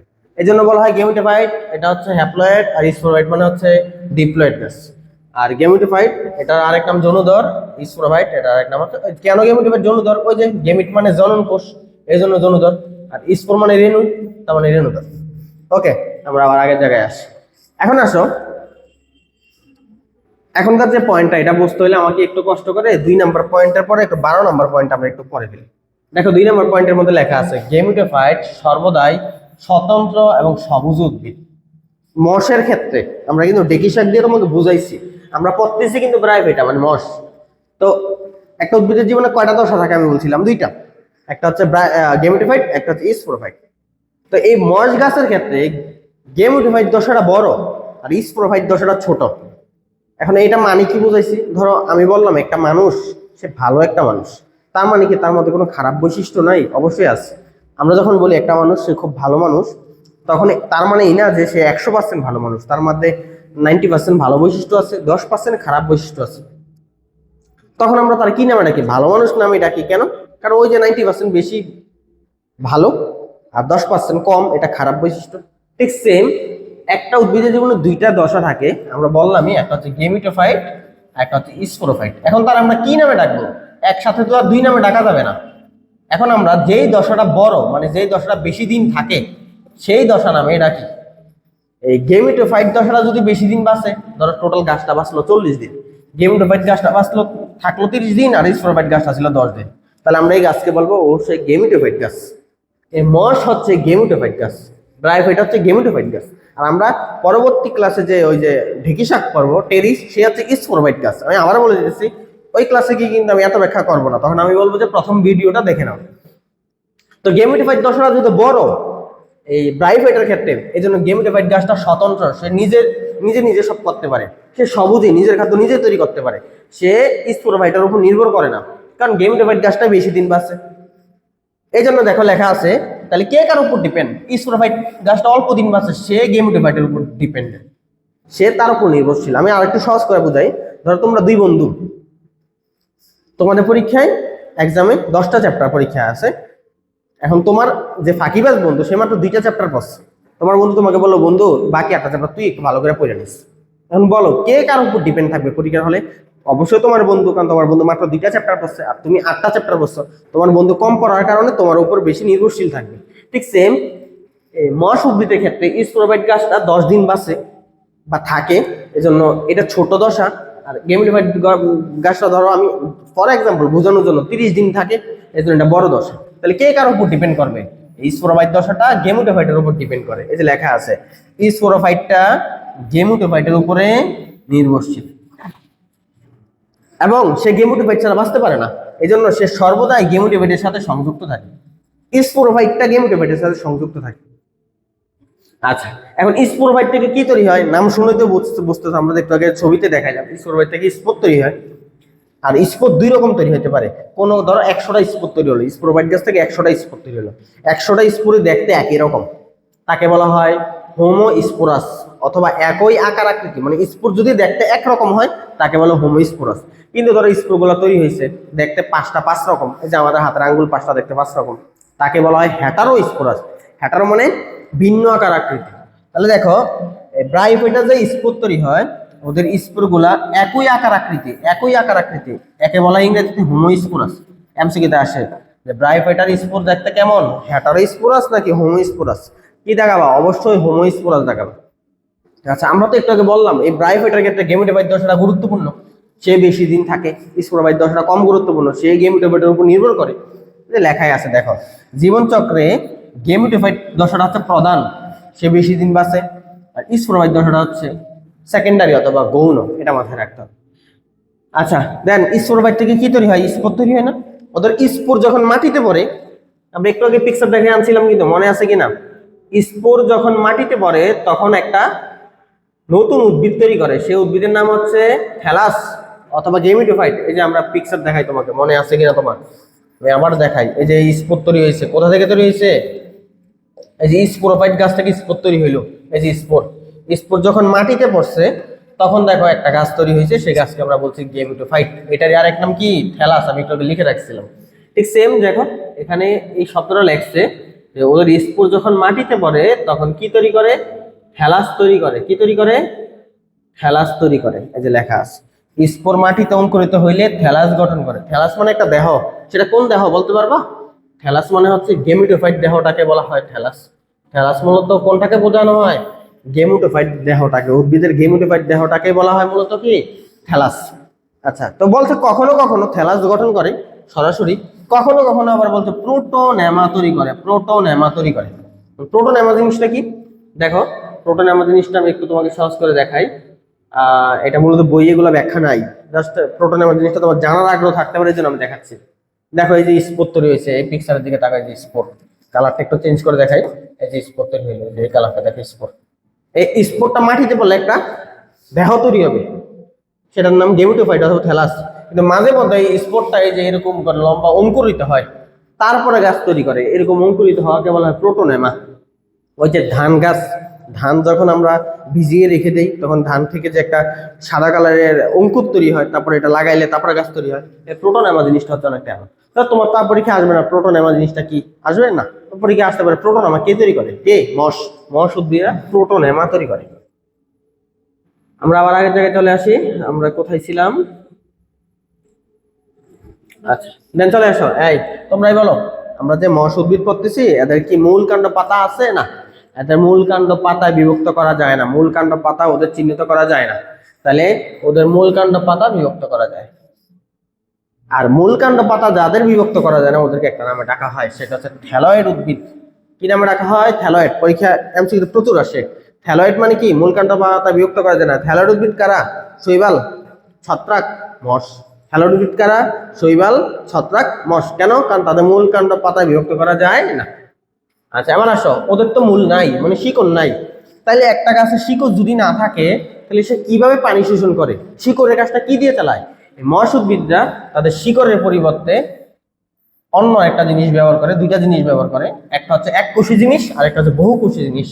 এককোষী জিনিসটার নাম হচ্ছে রাইজয়েড আর বহুকোষী জিনিসটার নাম হচ্ছে স্কেল। এখন রাইজয়েড আর স্কেল মানে কি বোঝাচ্ছে? আমরা একটু আবার পিকচারে যাই, তোমাকে আমি দেখাইলে বুঝবে। এটা হচ্ছে একটা মশ গাছ। তো এই মশ গাছে এই যে নিচের দিকে তাকাও, শিকড় কিন্তু নাই, শিকড়ের পরিবর্তে কি আছে? রাইজয়েড।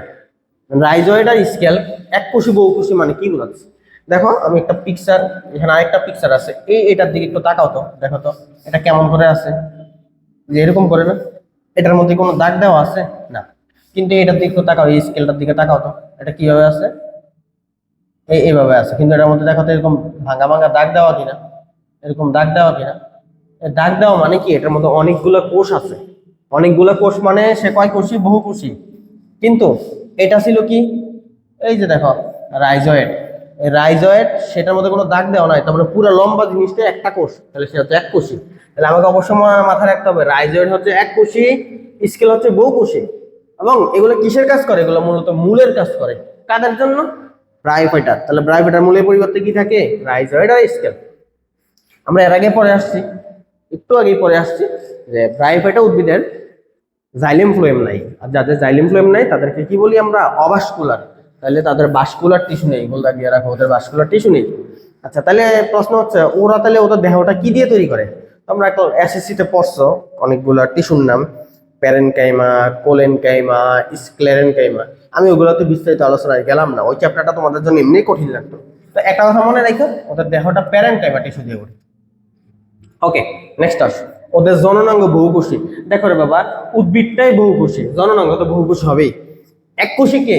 জননাঙ্গ এককোষী না, জনন কোষ হচ্ছে এককোষী। এই জনন কোষ এক জিনিস, জননাঙ্গ আরেক জিনিস। জননাঙ্গ হচ্ছে শুক্রাশয় আর ডিম্বাশয়, নাম শুনছো তো? আমাদের যে শুক্রাশয় আর ডিম্বাশয় সেগুলো হচ্ছে জনন অঙ্গ। আর শুক্রাশয় থেকে তৈরি হয় শুক্রাণু, ডিম্বাশয় থেকে তৈরি হয় ডিম্বাণু, এই দুইটাকে বলা হয় জনন কোষ। জনন কোষ অবশ্যই হ্যাপ্লয়েড, কিন্তু জননাঙ্গ সবার ক্ষেত্রেই, বহুকোষী প্রাণীদের উদ্ভিদের জননাঙ্গ মানে হচ্ছে ডিপ্লয়েড, তার মানে বহুকোষী। হ্যাপ্লয়েড ডিপ্লয়েড এক জিনিস, এক কোষী বহুকোষী আরেক জিনিস। দেখো, একটা কোষের মধ্যে ক্রোমোজোম আছে ধরো ডাবল, সেটাকে আমরা বলি ডিপ্লয়েড, আর ক্রোমোজোম অর্ধেক থাকলে তার নাম হচ্ছে হ্যাপ্লয়েড। আর দ্বিতীয় কথা হচ্ছে জনন কোষ, শুক্রাণু সে নিজেই কিন্তু একটা কোষ, শুক্রাণু নিজেই কিন্তু একটা কোষ, তাহলে শুক্রাণু হচ্ছে এক কোষী। কিন্তু শুক্রাণু কোথা থেকে তৈরি হয়েছে? ছেলেদের শুক্রাণু কোথা থেকে তৈরি হয়? ধরো এইরকম একটা গোল ডিম্বাশয় থেকে, অন্ডকোষ যেটাকে বলা হয়। তো এটার মধ্যে কি কোষ একটা? কখনোই না, কারণ এটা চোখে দেখা যায়, এটা এক কোষী হবে কিভাবে? ঠিক সেম এই উদ্ভিদের ক্ষেত্রে, এই ব্রাইফেটা উদ্ভিদের ক্ষেত্রে তাদের জননাঙ্গ কয় কোষী? বহুকোষী। ব্রাইফেটা উদ্ভিদের জননাঙ্গ কয় কোষী? বহুকোষী। আচ্ছা, এবার আসো, ওদের জননাঙ্গ একটা জিনিস দিয়ে আবৃত। কি দিয়ে আবৃত?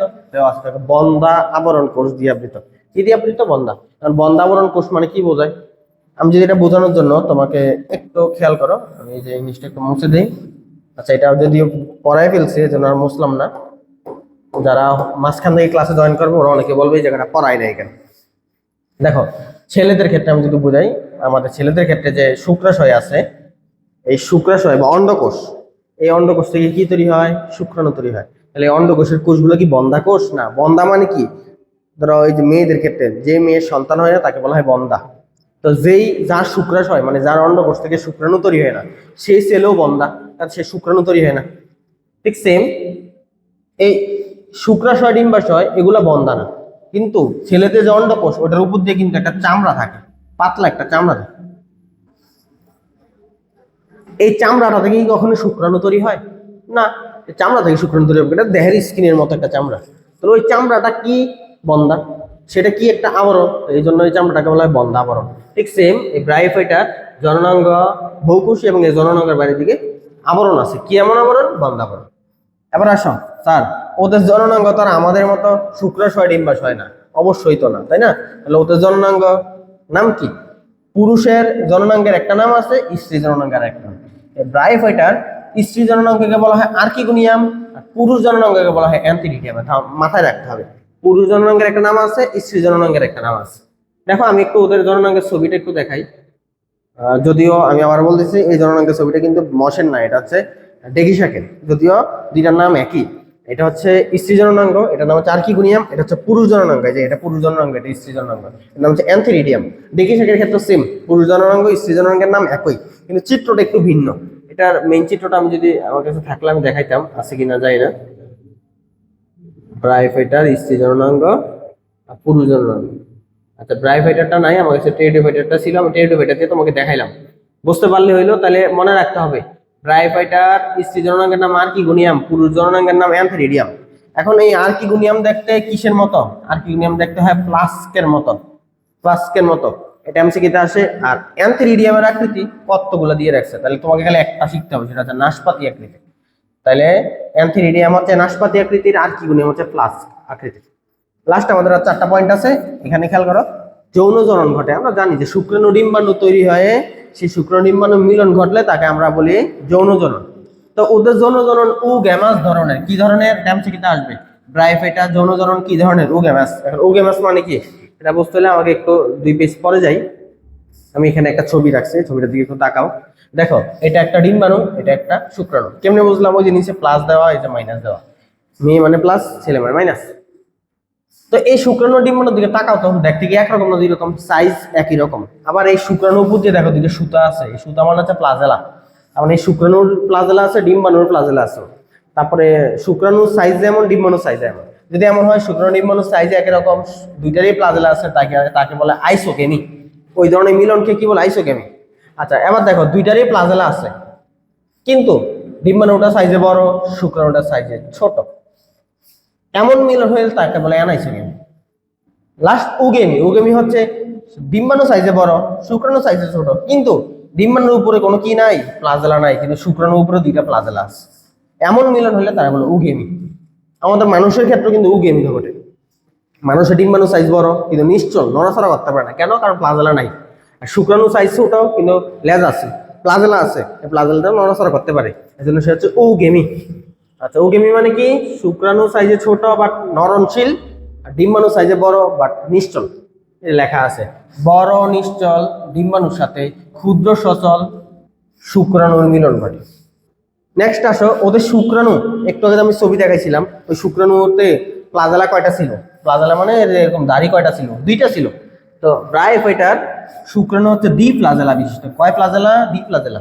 আমি একটু বলে রাখি, টেরিডোফাইটা, এই যে আমরা ব্রায়োফাইটা পড়তেছি, টেরিডোফাইটার প্লাজেলা কিন্তু দুই প্লাজেলা না, বহু প্লাজেলা। আমরা একটা পিকচার দেখাই, বুঝতে পারবা। এই যে এটা কিন্তু আমি বলছিলাম একটু আগে, এটা ডেকিসাকে শুক্রাণু, টেরিডোফাইটার শুক্রাণু। দেখো প্লাজেলা অনেকগুলা। তাহলে ব্রায়োফাইটার শুক্রাণু দুই প্লাজেলা, কিন্তু টেরিডোফাইটার শুক্রাণু বহু প্লাজেলা। মনে রাখতে হবে, অবশ্যই মনে রাখতে হবে, বহু প্লাজেলা। নেক্সট আসো, আমরা এটা পরেই ফেললাম যে ব্রায়োফাইটাকে বলা হয় উভচর উদ্ভিদ। কেন? কারণ ওরা বসবাস করে স্থলে, কিন্তু নিষেকের জন্য লাগে পানি। তাহলে ওদের নিষেকের জন্য কোন মাধ্যম দরকার? জলীয় মাধ্যম। তারপর আসো, এই ব্রায়োফাইটা এরা উদ্ভিদ ছিল বহুকোষী, ওদের জননাঙ্গ বহুকোষী। তো শুক্রাণু ডিম্বাণু মিলনের পরে যে ছোট্ট একটা বাচ্চা তৈরি হয় মায়ের গর্ভে, সে বাচ্চাটা কয় কোষী হবে? অবশ্যই বহুকোষী হবে। গাছ বহুকোষী মানে তো ভ্রূণ বহুকোষী। দেন ভ্রূণ কার ভিতরে থাকে? বেড়া মানুষের ভিতরে না মহিলা মানুষের ভিতরে? মানুষের কথা, পুরুষের ভিতরে না স্ত্রীর ভিতরে? অবশ্যই জানো এটা স্ত্রীর ভিতরে। তাহলে ভ্রূণটা কোন জননাঙ্গের ভিতরে থাকবে? স্ত্রী জননাঙ্গের ভিতরে। শেষ আমাদের হচ্ছে ব্রায়োফাইটার বৈশিষ্ট্য গেল। আমরা একটু নেক্সট পেজে যাই, দেখি কি আছে। মশ জাতীয় উদ্ভিদ, এগুলো আমরা দেখছি, বোঝার সুবিধার জন্য পিকচারগুলো রাখা হয়েছে। এবার আসো ব্রায়োফাইটা সম্পর্কে কিছু তথ্য।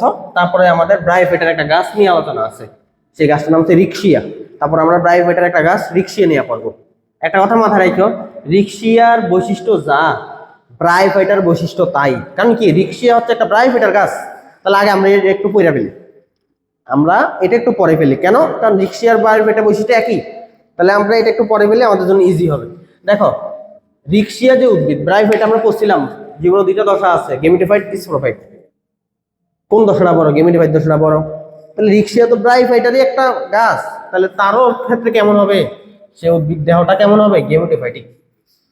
ব্রায়োফাইটা তার মূল কাণ্ড পাতা বিভক্ত করা যায় না, তো রিক্সিয়া তারও মূল কাণ্ড পাতা বিভক্ত করা যাবে না। আর আমরা জানি যাদের মূল কাণ্ড পাতা বিভক্ত করা যায় না তাদের বলে থ্যালয়েড। আচ্ছা, থ্যালয়েড মানে কি? মূল কাণ্ড পাতা বিভক্ত করা যায় না। ওই যে দেহটা, উদ্ভিদের যে দেহটা, এটার নামই থ্যালয়েড দেহ। থ্যালাস বলা হয় যেটাকে। কি বলা হয়? থ্যালাস। এই যে এরকম চ্যাপ্টা হয়ে মাটির মধ্যে লেগে থাকে, এই যে এরকম চ্যাপ্টা হয়ে মাটির সাথে লেগে থাকে, এই জিনিসটাকে বলে থ্যালাস। তো ওদের থ্যালাস দেখতে কেমন? ওদের থ্যালাস কোন কালারে? সবুজ কালারে। থ্যালাস কেমন? শুয়ে থাকে মাটির মধ্যে, চ্যাপ্টা হয়ে লেগে থাকে, সাইতো। থ্যালাস কেমন? চ্যাপ্টা হয়ে লেগে থাকে। আচ্ছা, থ্যালাস কেমন? বিষম পৃষ্ঠ। বিষম পৃষ্ঠ মানে হচ্ছে থ্যালাসের উপরের পৃষ্ঠটা দেখতে একরকম, নিচের মাটির সাথে লাগানো পৃষ্ঠটা আরেক রকম। যে আমার হাতের দিকে তাকাও, এই পৃষ্ঠটা একরকম, এই পৃষ্ঠটা আরেক রকম, এটাই বলিস। দেন আসো, থ্যালাস বলছে রিক্সিয়া গাছের থ্যালাস হচ্ছে কি শাখা বিশিষ্ট? দ্যাগ্র শাখা। দ্যাগ্র শাখা মানে হচ্ছে শাখাটা মাঝখান দিয়ে দুই ভাগে ভাগ হয়ে যায়। আর কি বলছে? প্রত্যেক শাখার মাথায় কি যুক্ত? খাদ যুক্ত। একটু বোঝার ট্রাই করো, আমি পিকচার দেখাইতে পারি। এটা না, রঙিন ছবি তোমাকে দেখে। এই যে এটা হচ্ছে একটা রিক্সিয়া গাছ। এই রিক্সিয়া গাছের একটা দেহ, যেটাকে আমরা থ্যালাস বলি। দেখো একটু কালারটা চেঞ্জ করে নি। এই যে দেখো দেহের পাতাগুলো, মানে পাতা তো আর না, দেহটা যখন সামনের দিকে আগায়, আগানোর সময় সে কি আসে না দুই ভাগে ভাগ হয়ে গেছে? এই যে দুই ভাগে ভাগ হয়ে গেছে, দেখছো? মাঝখান দিয়ে দুই ভাগে ভাগ হয়ে গেছে, এই যে দুই ভাগে ভাগ হয়ে গেছে, এই যে দুই ভাগে ভাগ হয়ে গেছে। এই দুই ভাগে ভাগ হয়ে যাওয়া জায়গাটারে বলা হয় দ্যাগ্র শাখা। আর এই দ্যাগ্র শাখার মাঝখানে একটা খাস তৈরি হয়েছে, যে খাস, এই খাসকে বলা হচ্ছে অগ্রস্ত খাস। কি খাস? অগ্রস্ত খাস। তাইলে দ্যাগ্র শাখা বিশিষ্ট মাথায় একটা খাস আছে। আচ্ছা, আমরা জানি এই রিক্সিয়া অথবা ব্রায়োফাইটা, ওটার কিন্তু শিকড় নাই, মূল নাই। মূলের পরিবর্তে কি থাকে? রাইজয়েড আর স্কেল। তাহলে দেখো ওদের রাইজয়েড থাকে। রাইজয়েড আবার দুই প্রকার, মসৃণ অমসৃণ। আর রাইজয়েড আমরা জানি এক কোষী, স্কেল, স্কেলে আর একটা নাম আছে শল্ক, স্কেল হচ্ছে বৌগ, সেটা একটু আগে আমরা পড়ে আসছি। দেন আসো, আমরা জানি উদ্ভিদের ব্রায়োফাইটা উদ্ভিদের দুইটা দশা, গেমেটোফাইট আর স্পোরোফাইট। এর মধ্যে গেমেটোফাইট দশাটা বড়, এই জন্য আমরা তাদেরকে কি ফাইট নামে ডাকি, গেমেটোফাইট নামে ডাকি। তাহলে স্পোরোফাইট দশা কি অন্য নাই? আছে, সেই দশাটা ছোট, এই জন্য বলা হয় স্পোরোফাইট দশাটা হচ্ছে কি প্রকৃতির? সরল প্রকৃতির। এবং সে কার উপর নির্ভরশীল? গেমেটোফাইটের উপর নির্ভরশীল, কারণ গেমেটোফাইট দশাটা বড়। আমরা ব্রায়োফাইটা পড়ার সময় এটা বলে ফেলছি। আচ্ছা, তারপরে আসো, আমরা যদি রিক্সিয়া যে গাছটা আছে এটাকে যদি আমরা অনুবীক্ষণজনের নিচে রাখি তাহলে দেখতে কেমন হবে? দেখো, অনুবীক্ষণজনের নিচে রাখলে আমরা দেহটাকে আমরা দেখতে এমন পাবো। এই যে নিচে হচ্ছে শিকড়গুলাকে আমরা বলি রাইজয়েড আর স্কেল। দেন উপরের দিকে আমরা কিছু খালি খালি জায়গা পাই, এই জিনিসগুলা, এই যে ফাঁকা জায়গাগুলোকে বলে বায়ু প্রকোষ্ঠ। উপরের দিকে একটা ত্বক পাই, এই ত্বকের নাম ঊর্ধ্বত্বক। আর দেন হচ্ছে এখানে হচ্ছে খাবারগুলা সঞ্চয় হয়ে থাকে, এই অঞ্চলটাকে বলে সঞ্চয় অঞ্চল। তাহলে কিছু অঞ্চল আমরা পাই ওদের দেহের গঠনে, এই কথাগুলো এখানে বলছে। দেখো, ওদের দেহের ভিতরে কিছু অংশ থাকে সঞ্চয়ী অঞ্চল, আর কিছু অঞ্চল হচ্ছে খাবার তৈরি করে, ওই জিনিসটার নাম হচ্ছে ফটোসিনথেটিক অঞ্চল অথবা সালোক সংশ্লেষণ অঞ্চল। ফটোসিনথেটিক মানে কি? সালোক সংশ্লেষণ। তাহলে আমরা যদি রিক্সিয়া গাছকে আমরা যদি অনুবীক্ষণজনের নিচে রাখি কেটে, তখন দেখা যাবে কিছু অঞ্চল হচ্ছে সালোক সংশ্লেষণ করে, সেই জায়গাটা নাকি বলা হয় আত্তীকরণ অঞ্চল অথবা ফটোসিনথেটিক অঞ্চল। আর খাবারটা এখানে তৈরি করার পরে নিচে জমায় রাখে, এই জায়গাটা আমাদের সঞ্চয় অঞ্চল। দুইটা অঞ্চল পাবো আমরা, মূলত অঞ্চল তিনটা পাওয়া যায়, আমরা যখন বিস্তারিত পড়বো তখন আরো ভালো বুঝবো। আচ্ছা, দেন আসো, দেখো এই যে ব্রায়োফাইটা পড়ার সময় পড়ছিলাম আর্কিগোনিয়াম স্ত্রী জননাঙ্গ, অ্যান্থেরিডিয়াম পুরুষ জননাঙ্গ, ঠিক সেম জিনিস এখানে আছে। ওকে, আর স্পোর আমরা ব্রায়োফাইটা পড়ার সময় পড়ছি, স্পোর সবগুলো দেখতে একরকম, তাহলে স্পোর কি? স্পোরাস, হোমোস্পোরাস। আচ্ছা, তারপরে আর্কিগোনিয়াম দেখতে আমরা জানি ফ্লাস্কের মতো, আর অ্যান্থেরিডিয়াম দেখতে কিসের মতো বলছিলাম? নাশপাতির মতো। তাহলে এগুলো হচ্ছে আমাদের সব ব্রায়োফাইটার বৈশিষ্ট্য। দেখো, ব্রায়োফাইটার বৈশিষ্ট্য যা রিক্সার বৈশিষ্ট্য তাই, ব্যতিক্রম কিছু নেই, জাস্ট একটা দুইটা পয়েন্ট নতুন করে আসছে। তাহলে আমরা চলো আমরা বাকি জায়গাটা একটু পড়ে ফেলি। আমরা এখন ব্রায়োফাইটা না সম্পর্কে আরো কিছু জানবো। দেখো, ব্রায়োফাইটা এটা তো একটা উদ্ভিদের বিভাগ, এই বিভাগের মধ্যে টোটাল 3টা শ্রেণী আছে, এটা এমসিকিউতে আসে। ব্রায়োফাইটা উদ্ভিদের বিভাগে শ্রেণী কয়টা আছে? 3টা শ্রেণী আছে। কয়টা শ্রেণী? 3টা শ্রেণী। 3টা শ্রেণীর নাম এমসিকিউতে আসে। হ্যাপাটিকি, টিকটিকি না কিন্তু, হ্যাপাটিকি। ব্রায়োফাইটা শ্রেণীর প্রথম শ্রেণীর নাম কি? ব্রায়োফাইটা উদ্ভিদের প্রথম শ্রেণীর নাম কি? হ্যাপাটিকি। দেন দ্বিতীয় শ্রেণীর নাম হচ্ছে অ্যান্থোসিরোটি। কি সিরোটি? অ্যান্থোসিরোটি। আর তৃতীয় শ্রেণীর নাম হচ্ছে মাসাই। টোটাল 3টা শ্রেণী আছে। এখন ব্রায়োফাইটার আদিকালে যে ব্রায়োফাইটা উদ্ভিদগুলো পাওয়া গেছিল তাদের কিছু বৈশিষ্ট্য, বর্তমানে যে ব্রায়োফাইটা উদ্ভিদগুলো আবিষ্কার করা হয়েছে তাদের কিছু নতুন বৈশিষ্ট্য পাওয়া যাচ্ছে যেগুলো আমরা পড়ি নাই। দেখো, ব্রায়োফাইটার আদি বৈশিষ্ট্য এগুলো আমরা পড়ে ফেলছি, প্রত্যেকটাই পড়ছি, এগুলা পড়া হয়েছে আমাদের এগুলা। কিন্তু বর্তমান যুগে কিছু উন্নত বৈশিষ্ট্য পাওয়া যাচ্ছে ব্রায়োফাইটা, যেগুলো ব্রায়োফাইটার মধ্যে নর্মালি থাকার কথা না, এমন কিছু বৈশিষ্ট্য পাওয়া যাচ্ছে। কি কি? অ্যান্থোসিরোস নামে একটা ব্রায়োফাইটা উদ্ভিদ পাওয়া গেছে।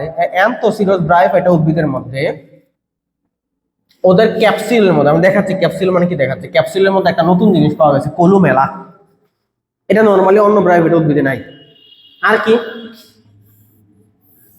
পত্ররন্ধ্র নাম শুনছো না তোমরা? পাতার মধ্যে ছিদ্র ছিদ্র থাকে যেগুলো দিয়ে তারা হচ্ছে কার্বন ডাইঅক্সাইড গ্রহণ করে, মানে সব প্রসাধন, সালোক সংশ্লেষণ, শ্বসন, এই কাজগুলো করে। এপিডার্মিস মানে ত্বক, তাহলে ছিদ্রযুক্ত ত্বক পাওয়া যায়। আর কি? ওই ক্যাপসুলের গোড়ায় ভাজক টিস্যু পাওয়া যায়। কয়টা জিনিস পাওয়া গেল? 3টা। এগুলো হচ্ছে অ্যান্থোসিরোস গাছের মধ্যে পাওয়া গেছে। এটা একটা কি গাছ? ব্রায়োফাইটার একটা গাছ। তাহলে এটা এই বৈশিষ্ট্যগুলো অন্য গাছের নাই, তাহলে এগুলো কি বৈশিষ্ট্য? উন্নত। এমসিকিউতে আসে নিচে কোনটি ব্রায়োফাইটার উন্নত বৈশিষ্ট্য। এগুলো মানে কি বোঝাচ্ছে? কলুমেলা মানে কি? ক্যাপসুল মানে কি? আমি একটু পিকচার দেখাই, যদিও এগুলো বইয়ের মধ্যে কোনো ব্যাখ্যাই পাবা না, তোমার জানার আগ্রহ থাকতে পারে এই জন্য দেখাচ্ছি। এই যে গাছটা হচ্ছে অ্যান্থোসিরোস গাছ। এই অ্যান্থোসিরোস গাছের এই যে লম্বা লম্বা নালীগুলো দেখতে পাইতেছ না? কালার সবুজ কালারে নিয়ে ফেলছে। এই যে লম্বা লম্বা কিছু ডাটার মতো কিছু নালী দেখা যায়, এই হচ্ছে নালীটা। এই নালীর ভিতরে কিছু একটা থাকে, কি থাকে আমি আসলে জানি না। নালীর ভিতরে কলুমেলা নামক কোনো একটা টিস্যু থাকে, কলুমেলা। তাহলে এটা অন্য কোনো ব্রায়োফাইটার মধ্যে পাওয়া যায় না, এটা একটা বৈশিষ্ট্য। আর কি ছিল? এটাই তো ছিল বোধহয়, শুধু কলুমেলা। হ্যাঁ, আরেকটা পাওয়া যায় ক্যাপসুলের ভিতরে, পাওয়া যায় কি? ভাজক টিস্যু। দেখো, টিস্যু 2 প্রকার, ভাজক টিস্যু আর স্থায়ী টিস্যু। তো ওদের ক্যাপসুলের মধ্যে ভাজক টিস্যু পাওয়া যায়, যেটা অন্য কোনো ব্রায়োফাইটার ক্যাপসুলে পাওয়া যায় না। তাহলে এই 3টা বৈশিষ্ট্য একটু মনে রাখো, ক্যাপসুলে কলুমেলা, পত্ররন্ধ্র যুক্ত ত্বক, আর হচ্ছে ক্যাপসুলে ভাজক টিস্যু। এগুলো হচ্ছে কি বৈশিষ্ট্য? উন্নত বৈশিষ্ট্য।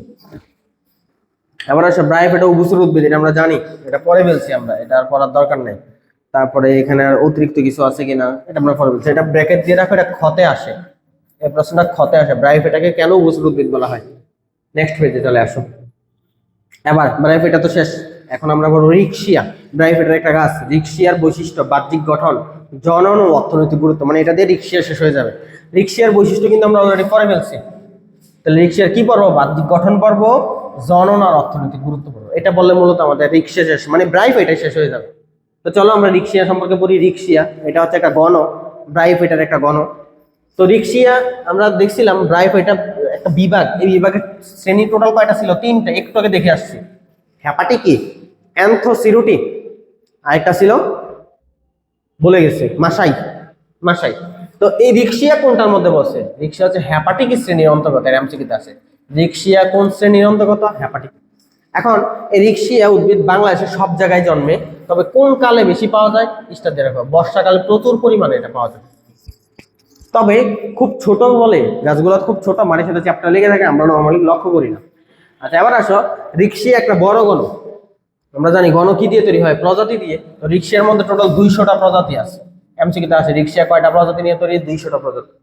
আচ্ছা এর মধ্যে 200 প্রজাতির মধ্যে খালি একটা প্রজাতি আছে, বাকি 199টা বাদ। একটা প্রজাতি, যেই প্রজাতিটা পানির মধ্যে ভাসতে পারে, তার মানে ভাসমান জলজ, ভাসমান জলজ, তার মানে পানির মধ্যে থাকে এবং ভাসে, নাম কি, রিক্সিয়া ফ্লুইটেন্স। তোমরা জানো ফ্লুইড মানে পানি বোঝায়, তাহলে এমনি মনে রাখতে পারবো রিক্সিয়া ফ্লুইটেন্স। আবার আসো, এই রিক্সিয়ার তো 3টা শ্রেণী পড়ছি আমরা, হ্যাপাটিকি, অ্যান্থোসিরুটি, মাসাই। এই হ্যাপাটিকি যে শ্রেণীটা আছে, এই হ্যাপাটিকি শ্রেণীর ব্রায়োফাইট গুলাকে বলা হয় লিভার ওয়াট। কেন লিভার ওয়াট, লিভার ওয়াট তো কি তোমরা জানো, লিভার মানে কলিজা বোঝায়। তো এই হ্যাপাটিকি শ্রেণীর ব্রায়োফাইট গুলার দেহটা, দেহ মানে থ্যালাসটা দেখতে মানুষের লিভারের মতো, পরীক্ষা আসে, নিচের কোনটিকে লিভার ওয়াট বলা হয়, রিক্সিয়াকে না, কিন্তু কাকে বলা হবে, হ্যাপাটিকি শ্রেণীর ব্রায়োফাইট গুলাকে, মানে টোটাল 200 জনকে। আচ্ছা এবার চলে আসো, পৃথিবীর মধ্যে না রিক্সিয়া প্রজাতি পাওয়া যায় 200টা, বাংলাদেশে তো 200টা না, বাংলাদেশে পাওয়া যাবে 45টা। এগুলো একটু ভালো করে মনে রাখতে হবে, এগুলো পরীক্ষা প্রচুর আসে, বাংলাদেশে কয়টা, পৃথিবীতে কয়টা। বাংলাদেশে যেগুলো আসছে এগুলোর নাম মনে রাখতে হবে না, এগুলো পরীক্ষা আসবে না। এবার আসো, রিক্সিয়া নর্মালি কোথায় বেশি জন্মায়, দাগ দাও, এটা এমসিকিউতে আসবে, নদীর তীরে বেশি জন্মায়। আর কোন কালে বেশি জন্মায়, বর্ষাকালে বেশি জন্মায়, এই দুইটা সব দাগিয়ে রাখ, হয়েছে, শেষ, আর কিছু লাগবে না। আবার চলে আসো, রিক্সিয়া শনাক্ত করে বৈশিষ্ট্য পরে ফেলছি আমরা। তারপর চলে আসো, রিক্সিয়ার বাহ্যিক গঠন, রিক্সার দেহের গঠন পড়তে হবে আমাকে, রিক্সার দেহের গঠন পড়তে হবে। রিক্সার দেহের গঠন পড়ার পরে আমার বাকি থাকবে খালি রিক্সার গুরুত্ব, রিক্সার জনন আর রিক্সার গুরুত্ব। আচ্ছা চলে আসো, আমরা এখন পর্ব হচ্ছে রিক্সিয়ার দেহের গঠন। দেখো রিক্সিয়া আমরা একটু আগে পড়ে আসছে, রিক্সিয়া হচ্ছে গেমেটোফাইটিক উদ্ভিদ। উদ্ভিদ দুই ধরনের হয়, গেমেটোফাইটিক আর স্পোরোফাইটিক। রিক্সিয়া হচ্ছে ব্রায়োফাইটা, ব্রায়োফাইটা আমরা জানি গেমেটোফাইটিক হয়। আর দেহটা কি, থ্যালয়েড, এগুলো আমরা পরে ফেলছি, দেখলো শাখা, এগুলো আমরা পড়ছি, এগুলো দাগানোর দরকার নাই। এখানে আমরা একটা দেখবো, রিক্সিয়ার যে দেহটা আছে, এগুলা দেখলো শাখা ঠিক আছে, বাট শাখাগুলা এমন ভাবে ঘুরানো, ঘুরে ঘুরে এমন ভাবে সাজানো থাকে, দেখতে মনে হয় যে গোলাপের পাপড়ির মতো সাজানো আছে। গোলাপের পাপড়ি, গোলাপ কি ইংরেজিতে কি বলা হয়, রোজ। দেখো রিক্সিয়ার থ্যালাসটা গোলাপের পাপড়ির মতো সাজানো থাকে, এই জন্য এই অবস্থাটাকে বলা হয় রোজেট। এমসিকিউতে আসে যে রিক্সিয়ার গোলাপের পাপড়ির মতো দেহের গঠন কি কি বলা হয়, রোজেট। রিক্সিয়ার গোলাপের পাপড়ির মতো দেহের গঠন কি কি বলা হয়, রোজেট। আচ্ছা নেক্সট আসো, এই যে আমরা দেখছিলাম রিক্সিয়ার দেহটা দ্যাগ্র শাখা বিশিষ্ট থাকে, তাই না, যে দ্যাগ্র শাখা দুই ভাগে ভাগ হয়ে যায়, দুই ভাগে ভাগ হয়ে যায়, এই শাখাটার নাম হচ্ছে দ্যাগ্র শাখা, এই শাখাটার নাম হচ্ছে দ্যাগ্র শাখা, দ্যাগ্র শাখা। এই যে এই শাখাটার নাম দ্যাগ্র শাখা, এটা নাম দ্যাগ্র। মানে এই দ্যাগ্র শাখার মধ্যে দেখো মাঝখান দিয়ে একটা লম্বা দাগ আছে, এই যে লম্বা একটা দাগ, এই লম্বা দাগটাকে বলা হয় মধ্যশিরা। কি শিরা, মধ্যশিরা। ওই যে গাছের পাতা থাকে না আমাদের, আমরা যে গাছের পাতাগুলো আঁকি, আঁকার সময় মাঝখান দিয়ে একটা দাগ দিই, তারপরে ওই দাগ দিয়ে রাখি, এই মাঝখানের দাগটাকে বলা হয় মধ্যশিরা, আর বাকিগুলারে বলে শিরা। এরপর যখন আবার তৈরি হয় সেগুলার বলে উপশিরা। গাছের শিরা 3টা আছে, মধ্যশিরা, শিরা, উপশিরা। তাইলে রিক্সিয়ার দেহের একদম মাঝখানের অংশটার নাম কি, দেহের মাঝখানের অংশটার নাম হচ্ছে মধ্যশিরা, মাঝখানে পাতার মাঝখানে, দেহের মাঝখানে যে দাগটা যায় এটার নাম হচ্ছে মধ্যশিরা। আচ্ছা তারপরে এগুলো দাগানোর দরকার নাই, এগুলো দাগানো লাগবে না। আমরা দেখছিলাম যে এই দ্যাগ্রস্থ শাখার শিরার একদম উপরে জায়গাটার মধ্যে একটা কি আছে, খাজ আছে, তাহলে দেখো এই খাঁজটাকে বলা হচ্ছে অগ্রস্থ খাঁজ। কি খাঁজ? অগ্রস্থ খাঁজ। আচ্ছা, তারপর আমরা জানি স্কেলার, রাইজয়েড, এগুলো আমরা পড়ে ফেলছি। রাইজয়েড দুই প্রকার, এটা আমরা পড়ে ফেলছি, দাগানোর দরকার নাই। স্কেলার রাইজয়েডের কাজ কি? ওই যে শিকড়ের কাজ। তাহলে মাটি থেকে কি পানি আর খনিজ লবণ শোষণ করা হচ্ছে স্কেলার রাইজয়েডের কাজ। স্কেলার রাইজয়েডের কাজ কি? পানি শোষণ করা। আচ্ছা, এবার আসো রিক্সিয়ার স্পোরোফাইট। আমরা জানি গেমেটোফাইট আর স্পোরোফাইট দুইটা দশা থাকে। এর মধ্যে রিক্সিয়ার স্পোরোফাইটটা সর্বাপেক্ষা সরল হয়, মানে জটিল গঠন না। আর এটা কার উপর ডিপেন্ড করে? গেমেটোফাইটের উপর ডিপেন্ড করে। আমরা বারবারই বলছি গেমেটোফাইট দশা আর স্পোরোফাইট দশা। রিক্সিয়ার ক্ষেত্রে বা ব্রায়োফাইটের ক্ষেত্রে গেমেটোফাইট দশা বড়, স্পোরোফাইট দশা ছোট বা সরল। স্পোরোফাইটটা গেমেটোফাইটের উপর নির্ভরশীল, এই জন্য ওকে বলা হয় কি উদ্ভিদ? গেমেটোফাইটিক উদ্ভিদ। স্পোরোফাইটটা শুধুমাত্র একটা ক্যাপসুল। স্পোরোফাইটটা কি? একটা গোলাকার ক্যাপসুলের মতো, এরকম একটা ক্যাপসুলের মতো থাকে। আমি তোমার কেমনে দেখাবো, মানে ছোট্ট একটা দেহ গোলাকার একটা থলির মতো আকারে থাকে। আচ্ছা, এবং এটা কার কার কার কার কাছে থাকে? এই ক্যাপসুলটা কার কাছে থাকে? এই স্পোরোফাইটের উপর নিমজ্জিত থাকে, যে লেখা আছে থ্যালাসে নিমজ্জিত থাকে। থ্যালাস মানে বোঝায়, উল্টা বলে ফেলছি, স্পোরোফাইটটা কার মধ্যে থাকে? থ্যালাসের মধ্যে থাকে। থ্যালাস মানে কি আকারে বোঝায়? গেমেটোফাইটকে বোঝায়। তাহলে এই রিক্সিয়ার স্পোরোফাইট দশাটা গেমেটোফাইটের উপর নির্ভরশীল। স্পোরোফাইট দশাটা মূলত একটা ছোট্ট একটা থলির মতো, ক্যাপসুলের মতো, এবং এটা কার ভিতরে নিমজ্জিত থাকে? গেমেটোফাইটের ভিতরে অথবা থ্যালাসের ভিতরে। থ্যালাস মানে গেমেটোফাইটকে বোঝানো হচ্ছে। এগুলো পরীক্ষা আসবে না, টুকটাক ওই যে রোদের শব্দটা আসবে, মধ্যশিরা, অগ্রস্থ কাজ, এগুলো এমসিকিউতে আসবে। নেক্সট চলে আসো, এবার আমরা পড়বো হচ্ছে এর দেহের গঠন। এই দেহের গঠনটা ডাবল লেখা বলতে জানা। দেহের গঠনটা রিটেনে আসছে কয়বার আসছে আমরা যদি একটু চেক করি। রিক্সার দেহের গঠনটা রিটেনে কয়বার আসছে? এই যে রিক্সার দেহের গঠন, এই যে রিক্সার প্রোথ্যালাসের চিত্র সম্বর্ণনা 3 বার আসছে পরীক্ষায়। তার মানে এটা খুবই গুরুত্বপূর্ণ একটা পড়া, চিত্র সহ আঁকতে হয়। আমরা এখন রিক্সার দেহের গঠনটা চিত্র সহ পড়ব। আচ্ছা, রিক্সা এই যে দেহের গঠন, যেটাকে বলা হয় থ্যালাসের প্রস্থচ্ছেদ। থ্যালাসের প্রস্থচ্ছেদ করলে আমরা টোটাল 3টা অঞ্চল পাই। প্রথম যে অঞ্চলটা সেটাকে বলা যায় ফটোসিনথেটিক অঞ্চল, কারণ এখানে খাবার তৈরি হয়। সালোক সংশ্লেষণ অঞ্চল, আরেক নাম আত্তীকরণ অঞ্চল। দ্বিতীয় যে অঞ্চলটা সেটার মধ্যে খাবার জমা হয়, এই জন্য এটার নাম সঞ্চয়ী অঞ্চল। আর তৃতীয় অঞ্চলটাকে বলা হচ্ছে নিম্ন ত্বক, নিচের যে ত্বকটা, এটার মধ্যে মূলত শিকড় থাকে। এখন আমরা কিন্তু চিত্রের সাথে মিলিয়ে পড়তে হবে। তা আমরা প্রথমে যাই ফটোসিনথেটিক অঞ্চল। তো ফটোসিনথেটিক অঞ্চল কোনটা? এই উপরের পুরোটা অংশ, এই উপরের পুরোটা অংশ হচ্ছে ফটোসিনথেটিক অঞ্চল। নিচের অংশটার নাম হচ্ছে সঞ্চয়ী অঞ্চল, আর একেবারে নিচের যে অংশটা এটা হচ্ছে নিম্নতম। তাহলে টোটাল কয়টা অংশে বিভক্ত করা যায়? 3টা অংশে বিভক্ত করা যাবে। কয়টা অংশে বিভক্ত করা যায়? 3টা। আমি একটু কষ্ট করে একটা পিডিএফ ওপেন করে রাখি তোমাদের বোঝানোর সুবিধার জন্য, যাতে বুঝাইতে সুবিধা হয়। একসাথে পিকচারও দেখাইতে পারি, আবার একসাথে তোমাকে বইয়ের রিডিংটাও দেখাইতে পারি। প্রথম যে অংশটা দেহ গঠনের ফটোসিনথেটিক অঞ্চল, দ্বিতীয় অঞ্চলটা তো সঞ্চয়ী অঞ্চল, আর তৃতীয় অঞ্চলটা ছিল নিম্নতম অঞ্চল। তো ফটোসিনথেটিক অঞ্চল এটা রিক্সার দেহের কোন অংশে থাকে? আমরা যদি একটু খেয়াল করি, আমরা দেখছিলাম যে এটা হচ্ছে রিক্সার দেহের উপরের দিকটাতে থাকে। মানে এই জায়গাটারই আর একটা নাম হচ্ছে আত্তীকরণ অঞ্চল। কেন আত্তীকরণ অঞ্চল? কারণ এই জিনিসটা হচ্ছে পরিবেশ থেকে কার্বন ডাইঅক্সাইড গ্রহণ করে, মানে আয়ত্ত করে, যে কার্বন ডাইঅক্সাইডকে পানির সাথে বিক্রিয়া করে খাদ্য তৈরি করে। যেহেতু কার্বন ডাইঅক্সাইডকে আয়ত্ত করে, এই জন্য এই জায়গার আরেক নাম আত্তীকরণ অঞ্চল, অথবা আরেকটা নাম হচ্ছে সালোক সংশ্লেষণ অঞ্চল, অথবা ফটোসিনথেটিক অঞ্চল। দেওয়া আছে, এটার আরেক নাম হচ্ছে ফটোসিনথেটিক অঞ্চল অথবা আত্তীকরণ অঞ্চল। এটা কই থাকে? এটা রিক্সার দেহের উপরিভাগে থাকে, যে আমরা দেখতেছি এটা দেহের উপরিভাগে থাকে। তাহলে দাগ দাও, থ্যালাসের উপরের অংশের দিকে থাকে। আচ্ছা, এখন যেহেতু এই জিনিসটা খাদ্য তৈরি করে, তাহলে আমরা জানি খাদ্য তৈরি করার অঙ্গাণু কোনটা? প্লাস্টিক, মানে ক্লোরোপ্লাস্ট। তার মানে এই জিনিসটা ক্লোরোপ্লাস্ট দিয়ে তৈরি। আচ্ছা, আমরা যদি পিকচার আবার দেখি, একটু খেয়াল করো, এই জিনিসটা একটু খাড়া কোষ দিয়ে তৈরি। দেখো, খাড়া কোষ না, কোষগুলো তো সিঙ্গেল, কোষগুলো একটার উপরে একটা ইটের মতো করে সারি তৈরি করে। এই জিনিসটাকে বলা হয় কোষের সারি দিয়ে তৈরি হয়। আর এই কোষের সারিগুলোকে বলা হয় আত্তীকরণ সূত্র। কোষের সারি, একটা কোষের উপরে আরেকটা কোষ এভাবে সারি করে উপরের দিকে ওঠে, এই জিনিসটাকে বলা হয় আত্তীকরণ সূত্র। আচ্ছা, এই ফটোসিনথেটিক অঞ্চলের কাজ কি? এটার কাজ হচ্ছে ফটোসিনথেসিস করা। ফটোসিনথেসিস মানে সালোক সংশ্লেষণ, আর সালোক সংশ্লেষণের মাধ্যমে আমরা জানি কি তৈরি হয়? খাদ্য তৈরি হয়। তার মানে এই অঞ্চলে খাদ্য তৈরি হয়। আচ্ছা, এখন খেয়াল করো, একটু পিকচারের দিকে তাকাও। এই যে এটা হচ্ছে একটা আত্তীকরণ সূত্র, এটা হচ্ছে আরেকটা আত্তীকরণ সূত্র, এবং দুইটা আত্তীকরণ সূত্রের মাঝখানে কিন্তু একটা খালি জায়গা আছে, সাদা একটা গ্যাপ অংশ দেখা যাইতেছে। আমরা এই পিকচারের মধ্যে দেখি, এটার দিকেও তাকাই, খেয়াল করো, এই যে এখানে একটা খালি গ্যাপ আছে দুইটা আত্তীকরণ সূত্রে। এই গ্যাপ জায়গাটাকে বলা হয় বায়ু প্রকোষ্ঠ। তাহলে দুইটা আত্তীকরণ সূত্রের মাঝখানের অঞ্চলকে বলা হয়, দুইটা আত্তীকরণ সূত্রের মাঝখানে সরু জায়গাটাকে বলা হয় বায়ু প্রকোষ্ঠ। কি প্রকোষ্ঠ? বায়ু প্রকোষ্ঠ। এখন এই বায়ু প্রকোষ্ঠগুলো কিন্তু আবদ্ধ না, যে দেখো এখানে কি কোনো দরজা আছে, যে আংটা আছে যে এই জায়গাটা বন্ধ, না, এই জায়গাটা কিন্তু খালি, এটা ডিরেক্ট উপরের দিকে উঠে যায়। এই যে উপরের দিকে ওঠার জন্য এখানে একটা গ্যাপ আছে, এই যে একটু খালি জায়গা আছে, এই খালি জায়গাটাকে বলা হয় হচ্ছে, এই খালি জায়গাটাকে বলা হচ্ছে বায়ু ছিদ্র। কি বলা হয়? বায়ু ছিদ্র। এই যে প্রত্যেকটা বায়ু প্রকোষ্ঠ ছিদ্রপথের মাধ্যমে বাইরের সাথে যুক্ত, এই জায়গাটাকে বলে কি ছিদ্র? বায়ু ছিদ্র।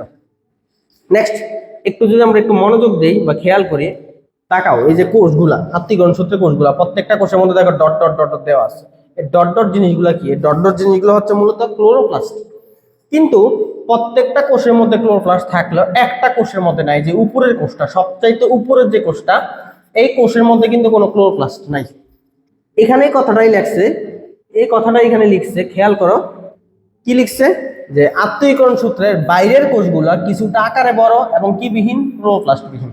তাহলে আত্তীকরণ সূত্রের একদম বাইরের দিকে যে কোষটা, এই কোষটা হচ্ছে সাইজে আকার একটু বড় এবং এটার মধ্যে কিন্তু কোনো কোনো ক্লোরোপ্লাস্ট নাই। তাহলে এই আত্তীকরণ সূত্র উপরের দিকে যে কোষটা, এই যে উপরের দিকের কোষটা, এটাকে যদি আমরা এভাবে একটা টান দিই, এভাবে একটা কি তৈরি হয়? সারি তৈরি হয়। এই যে একটা আনুভূমিক সারি তৈরি হয়, এই সারিটাকে বলা হয় ঊর্ধ্বত্বক। কি ত্বক? ঊর্ধ্বত্বক। দেখো লেখা আছে যে এই বর্ণহীন অংশটা, কারণ এইটা কেন বর্ণহীন বলছে? এখানে ক্লোরোপ্লাস্ট নাই, তার মানে আমরা জানি ক্লোরোপ্লাস্টের কাজ কি? রং ধারণ করা। তাহলে বর্ণহীন অংশটা একটা কি তৈরি করে? ঊর্ধ্বত্বক তৈরি করে। আচ্ছা, আর এই বর্ণহীন অংশটা কয়টা সারি থাকে? আমরা পিকচারে দেখতে পাচ্ছি একটা সারি, মাত্র একটা সিঙ্গেল কোষ। এই যে একটা সিঙ্গেল কোষ, একটা সিঙ্গেল কোষ, একটা সিঙ্গেল কোষ। তাহলে কয় সারি? এক সারি। দাগ দাও, এই যে এক সারি। তাহলে ঊর্ধ্বত্বক কয় সারি কোষ দিয়ে তৈরি? এক সারি। এবার চলে এসে সঞ্চয়ী অঞ্চল। সঞ্চয়ী অঞ্চলটা কোনটা? এই যে এই অংশটা হচ্ছে সঞ্চয়, এই যে নিচের দিকে যে অংশটা, আত্তীকরণ অঞ্চলের নিচের দিকে যে অংশটা, এটাকে বলে সঞ্চয়। তো কেন সঞ্চয়? কারণ উপরে যে খাদ্যটা তৈরি হয়, এই খাদ্যটা নিচে এসে জমা হয়, নিচে এসে সঞ্চয় হয়, এজন্য এটার নাম সঞ্চয়ী অঞ্চল। সঞ্চয়ী অঞ্চল। তাহলে সঞ্চয়ী অঞ্চল এটা কই থাকে? সালোক সংশ্লেষণ অঞ্চলের নিচে থাকে। তাহলে দেখ দাও, ফটোসিনথেটিক অঞ্চলের নিচে থাকে। আচ্ছা, এই অঞ্চলটা কি? এখানে কি খাবার তৈরি হয় না খাবার জমা হয়? খাবার জমা হয়। খাবার তৈরি হয় কোথায়? খাবার তৈরি হয় উপরে। তাহলে উপরের মধ্যে ক্লোরোপ্লাস্ট আছে, বাট নিচেরটায় তো ক্লোরোপ্লাস্ট নাই। তাহলে নিচের অঞ্চলটা হচ্ছে বর্ণহীন অঞ্চল। দেখ দাও, এটা হচ্ছে বর্ণহীন অঞ্চল। এবং এই কোষটা কি কোষ দিয়ে তৈরি হয়? এই অঞ্চলটা প্যারেনকাইমা কোষ। উপরেরটা ছিল ক্লোরোপ্লাস্ট যুক্ত কোষ, এটা হচ্ছে প্যারেনকাইমা কোষ। এবং এই কোষগুলোর দিকে একটু তাকাও, দেখো এই যে এটা একটা কোষ, এটা আরেকটা কোষ, এটা আরেকটা কোষ, এটা একটা কোষ। কোষের সাথে কোষ কিন্তু কোনো ফাঁকা নাই, লেগে লেগে আছে। তার মানে এই অঞ্চলে কোষগুলা ফাঁক বিবর্জিত। আন্তঃকোষীয় ফাঁক, মানে কোষের মধ্যে কোষের সাথে কোষের কোনো ফাঁক থাকে না, ফাঁক বিবর্জিত। এবার আসো, এই কোষগুলোর কাজ কি? সঞ্চয় অঞ্চলের মধ্যে কি হয়? খাবার সঞ্চয় হয়। তার মানে এই অঞ্চলের মধ্যে প্রচুর পরিমাণে শ্বেতসার কণা সঞ্চিত থাকে। এমসিকিউতে আসে কোন অঞ্চলে শ্বেতসার কণা সঞ্চিত থাকে? অবশ্যই সঞ্চয়ী অঞ্চলে। আমাদের লাস্ট অঞ্চল, সেটা যদি আমরা পিকচার দেখি, একদম নিচের দিকে যে অঞ্চলটা, তার মানে একদম নিচের দিকে অঞ্চলটাকে বলা হয় নিম্নত্বক।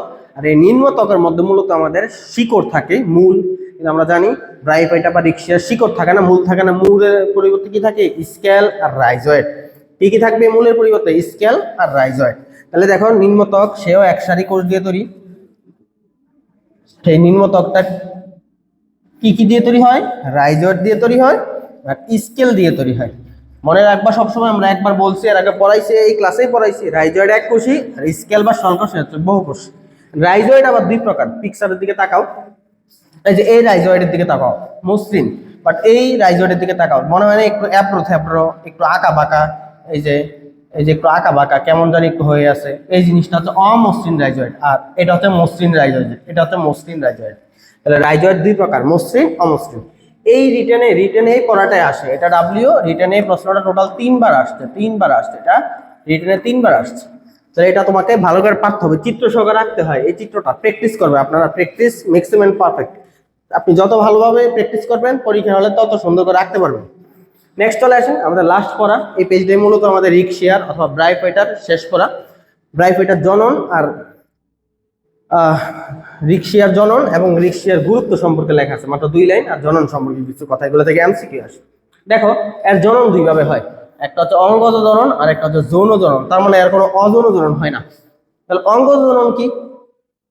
তোমরা জানো গোলাপ গাছের ডাল কেটে লাগাইলে গোলাপ গাছ হয়ে যায়। এখানে কি শুক্রাণু ডিম্বাণুর কাজ লাগছে না?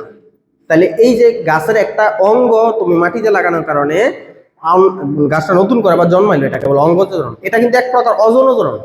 নর্মালি অজনজনন বলতে আমরা স্পোর রেণুর মাধ্যমে জনন হয়, এটাকে আমরা বলি অজনজনন। আর অজনজননের একটা প্রকার হচ্ছে অঙ্গজনন। তাহলে ওদের অঙ্গজনন হয় কি দিয়ে হয়? দেখো রিক্সিয়ার যে দেহটা, এটার আমরা কি বলছিলাম? থ্যালাস। থ্যালাস যখন মরে যায়, পিছনের অংশ মরে গেলে অগ্রভাগের প্রত্যেকটা শাখা রিক্সিয়া হিসেবে আত্মপ্রকাশ করে। এটা মানে কি বুঝাইছে? এটা বোঝানোর জন্য আমি তোমার এটা এই চিত্রটা দেখাই। ধরো এইটা হচ্ছে একটা শাখা, এই রিক্সিয়ার এটা হচ্ছে আরেকটা শাখা, এটা আরেকটা শাখা, এটা আরেকটা শাখা। এই প্রত্যেকটা শাখায় একটা গাছ হিসেবে আত্মপ্রকাশ করতে পারে। এই যে এটা কিন্তু গাছের একটা শাখা, এই যে এটা একটা গাছের শাখা, এটা একটা শাখা, এই প্রত্যেকটা শাখায় একটা গাছ হয়ে যেতে পারে। এটাই বলছে যে রিক্সিয়ার প্রত্যেকটা শাখায় একটা গাছ হইতে পারে। আচ্ছা, আর কি দিয়ে হইতে পারে? বলছে রাইজয়েড। রাইজয়েড কি ছিল? রাইজয়েড ছিল রিক্সিয়ার যে মূলের পরিবর্তে যে অংশটা ছিল আমরা জানি তাকে বলে রাইজয়েড। রাইজয়েডের মধ্যে একটা জিনিস তৈরি হয়, কি বলছে সেটা? গিমা। আরেকটা জিনিস তৈরি হয় বলছে থ্যালাসের উপরে, সেটা হচ্ছে টিউবার। তাহলে এমসিকিউতে আসবে রিক্সিয়া অঙ্গজনন কি দিয়ে করে? তার শাখা দিয়ে করে, গিমা দিয়ে করে, টিউবার দিয়ে করে। টিউবার তো তোমরা চিনো, ওই যে আলু দেখবা যে অনেকদিন খাটের নিচে রেখে দিলে আলু থেকে সাদা সাদা করে একটা চোখ বের হয়, যে চোখটা পরবর্তীতে মাটিতে লাগাইলে তারপরে একটা নতুন আলু গাছ জন্মায়, এটাকে বলা হয় আলুর টিউবার অথবা আলুর চোখ। ঠিক সেম রিক্সার ক্ষেত্রে হয়। রিক্সার আরেকটা জিনিস দিয়ে হয়, সেটার নাম কি? গিমা। এখন গিমা পিকচার, একটু গিমা যদি একটা পিকচার তোমাকে আমি দেখাই তাহলে বুঝতে পারবা। খেয়াল করো, এই যে এটা একটা রিক্সিয়া গাছ, ধরো এই রিক্সার এখানে দেখো একটা চোখের মতো কি জানি দেখা যাচ্ছে, তাই না? এখানে ভালো বুঝবা না, বাস্তব গাছের দিকে তাকাও। এই যে দেখো রিক্সিয়ার একটা গোল বডি, ও শরীরের মধ্যে, ও থ্যালাসের মধ্যে একটা গোল কাপের মতো দেখা যাচ্ছে, একটা গর্তের মতো দেখা যাচ্ছে। এই গর্তগুলাকে বলা হয় গিমা। কি বলা হয়? গিমা। গিমা অথবা গিমা ক্যাপ, এই যে বা গিমা কাপ, যেটাকে এখানে শুধু গিমা লেখা আছে। তাহলে কিসের মাধ্যমে সে অঙ্গজনন করে? গিমার মাধ্যমে করে। আর কিসের মাধ্যমে করে? টিউবারের মাধ্যমে। নেক্সট চলে আসে যৌনজনন। আমরা জানি যৌনজনন কিসের মাধ্যমে করে? শুক্রাণু ও ডিম্বাণু। আর এটা আমরা পরেই বলছি, এই পড়াগুলো আমরা পড়ছি। রিক্সিয়ার পুরুষ জননাঙ্গকে বলা হয় অ্যান্থিরিডিয়াম, স্ত্রী জননাঙ্গকে বলা হয় আর্কিগোনিয়াম। আমরা জানি আর্কিগোনিয়াম একটা আকৃতির, অ্যান্থিরিডিয়াম অন্য আরেকটা আকৃতির।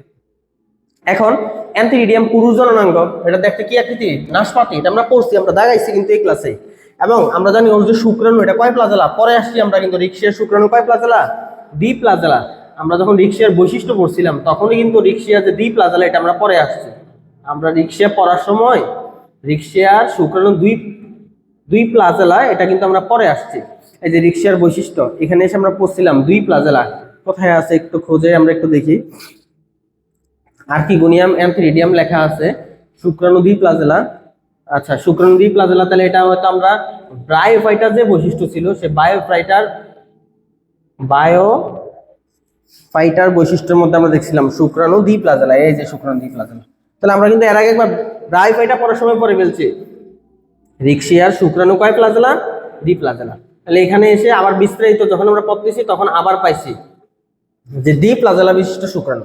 আচ্ছা, দেন তার যে স্ত্রী জননাঙ্গ, এটাকে আমরা কি বলি? আর্কিগোনিয়াম। এই আর্কিগোনিয়ামটা আমরা কি আকৃতি? ফ্লাক্স। এটা আমরা কয়েকবার দেখাইছি।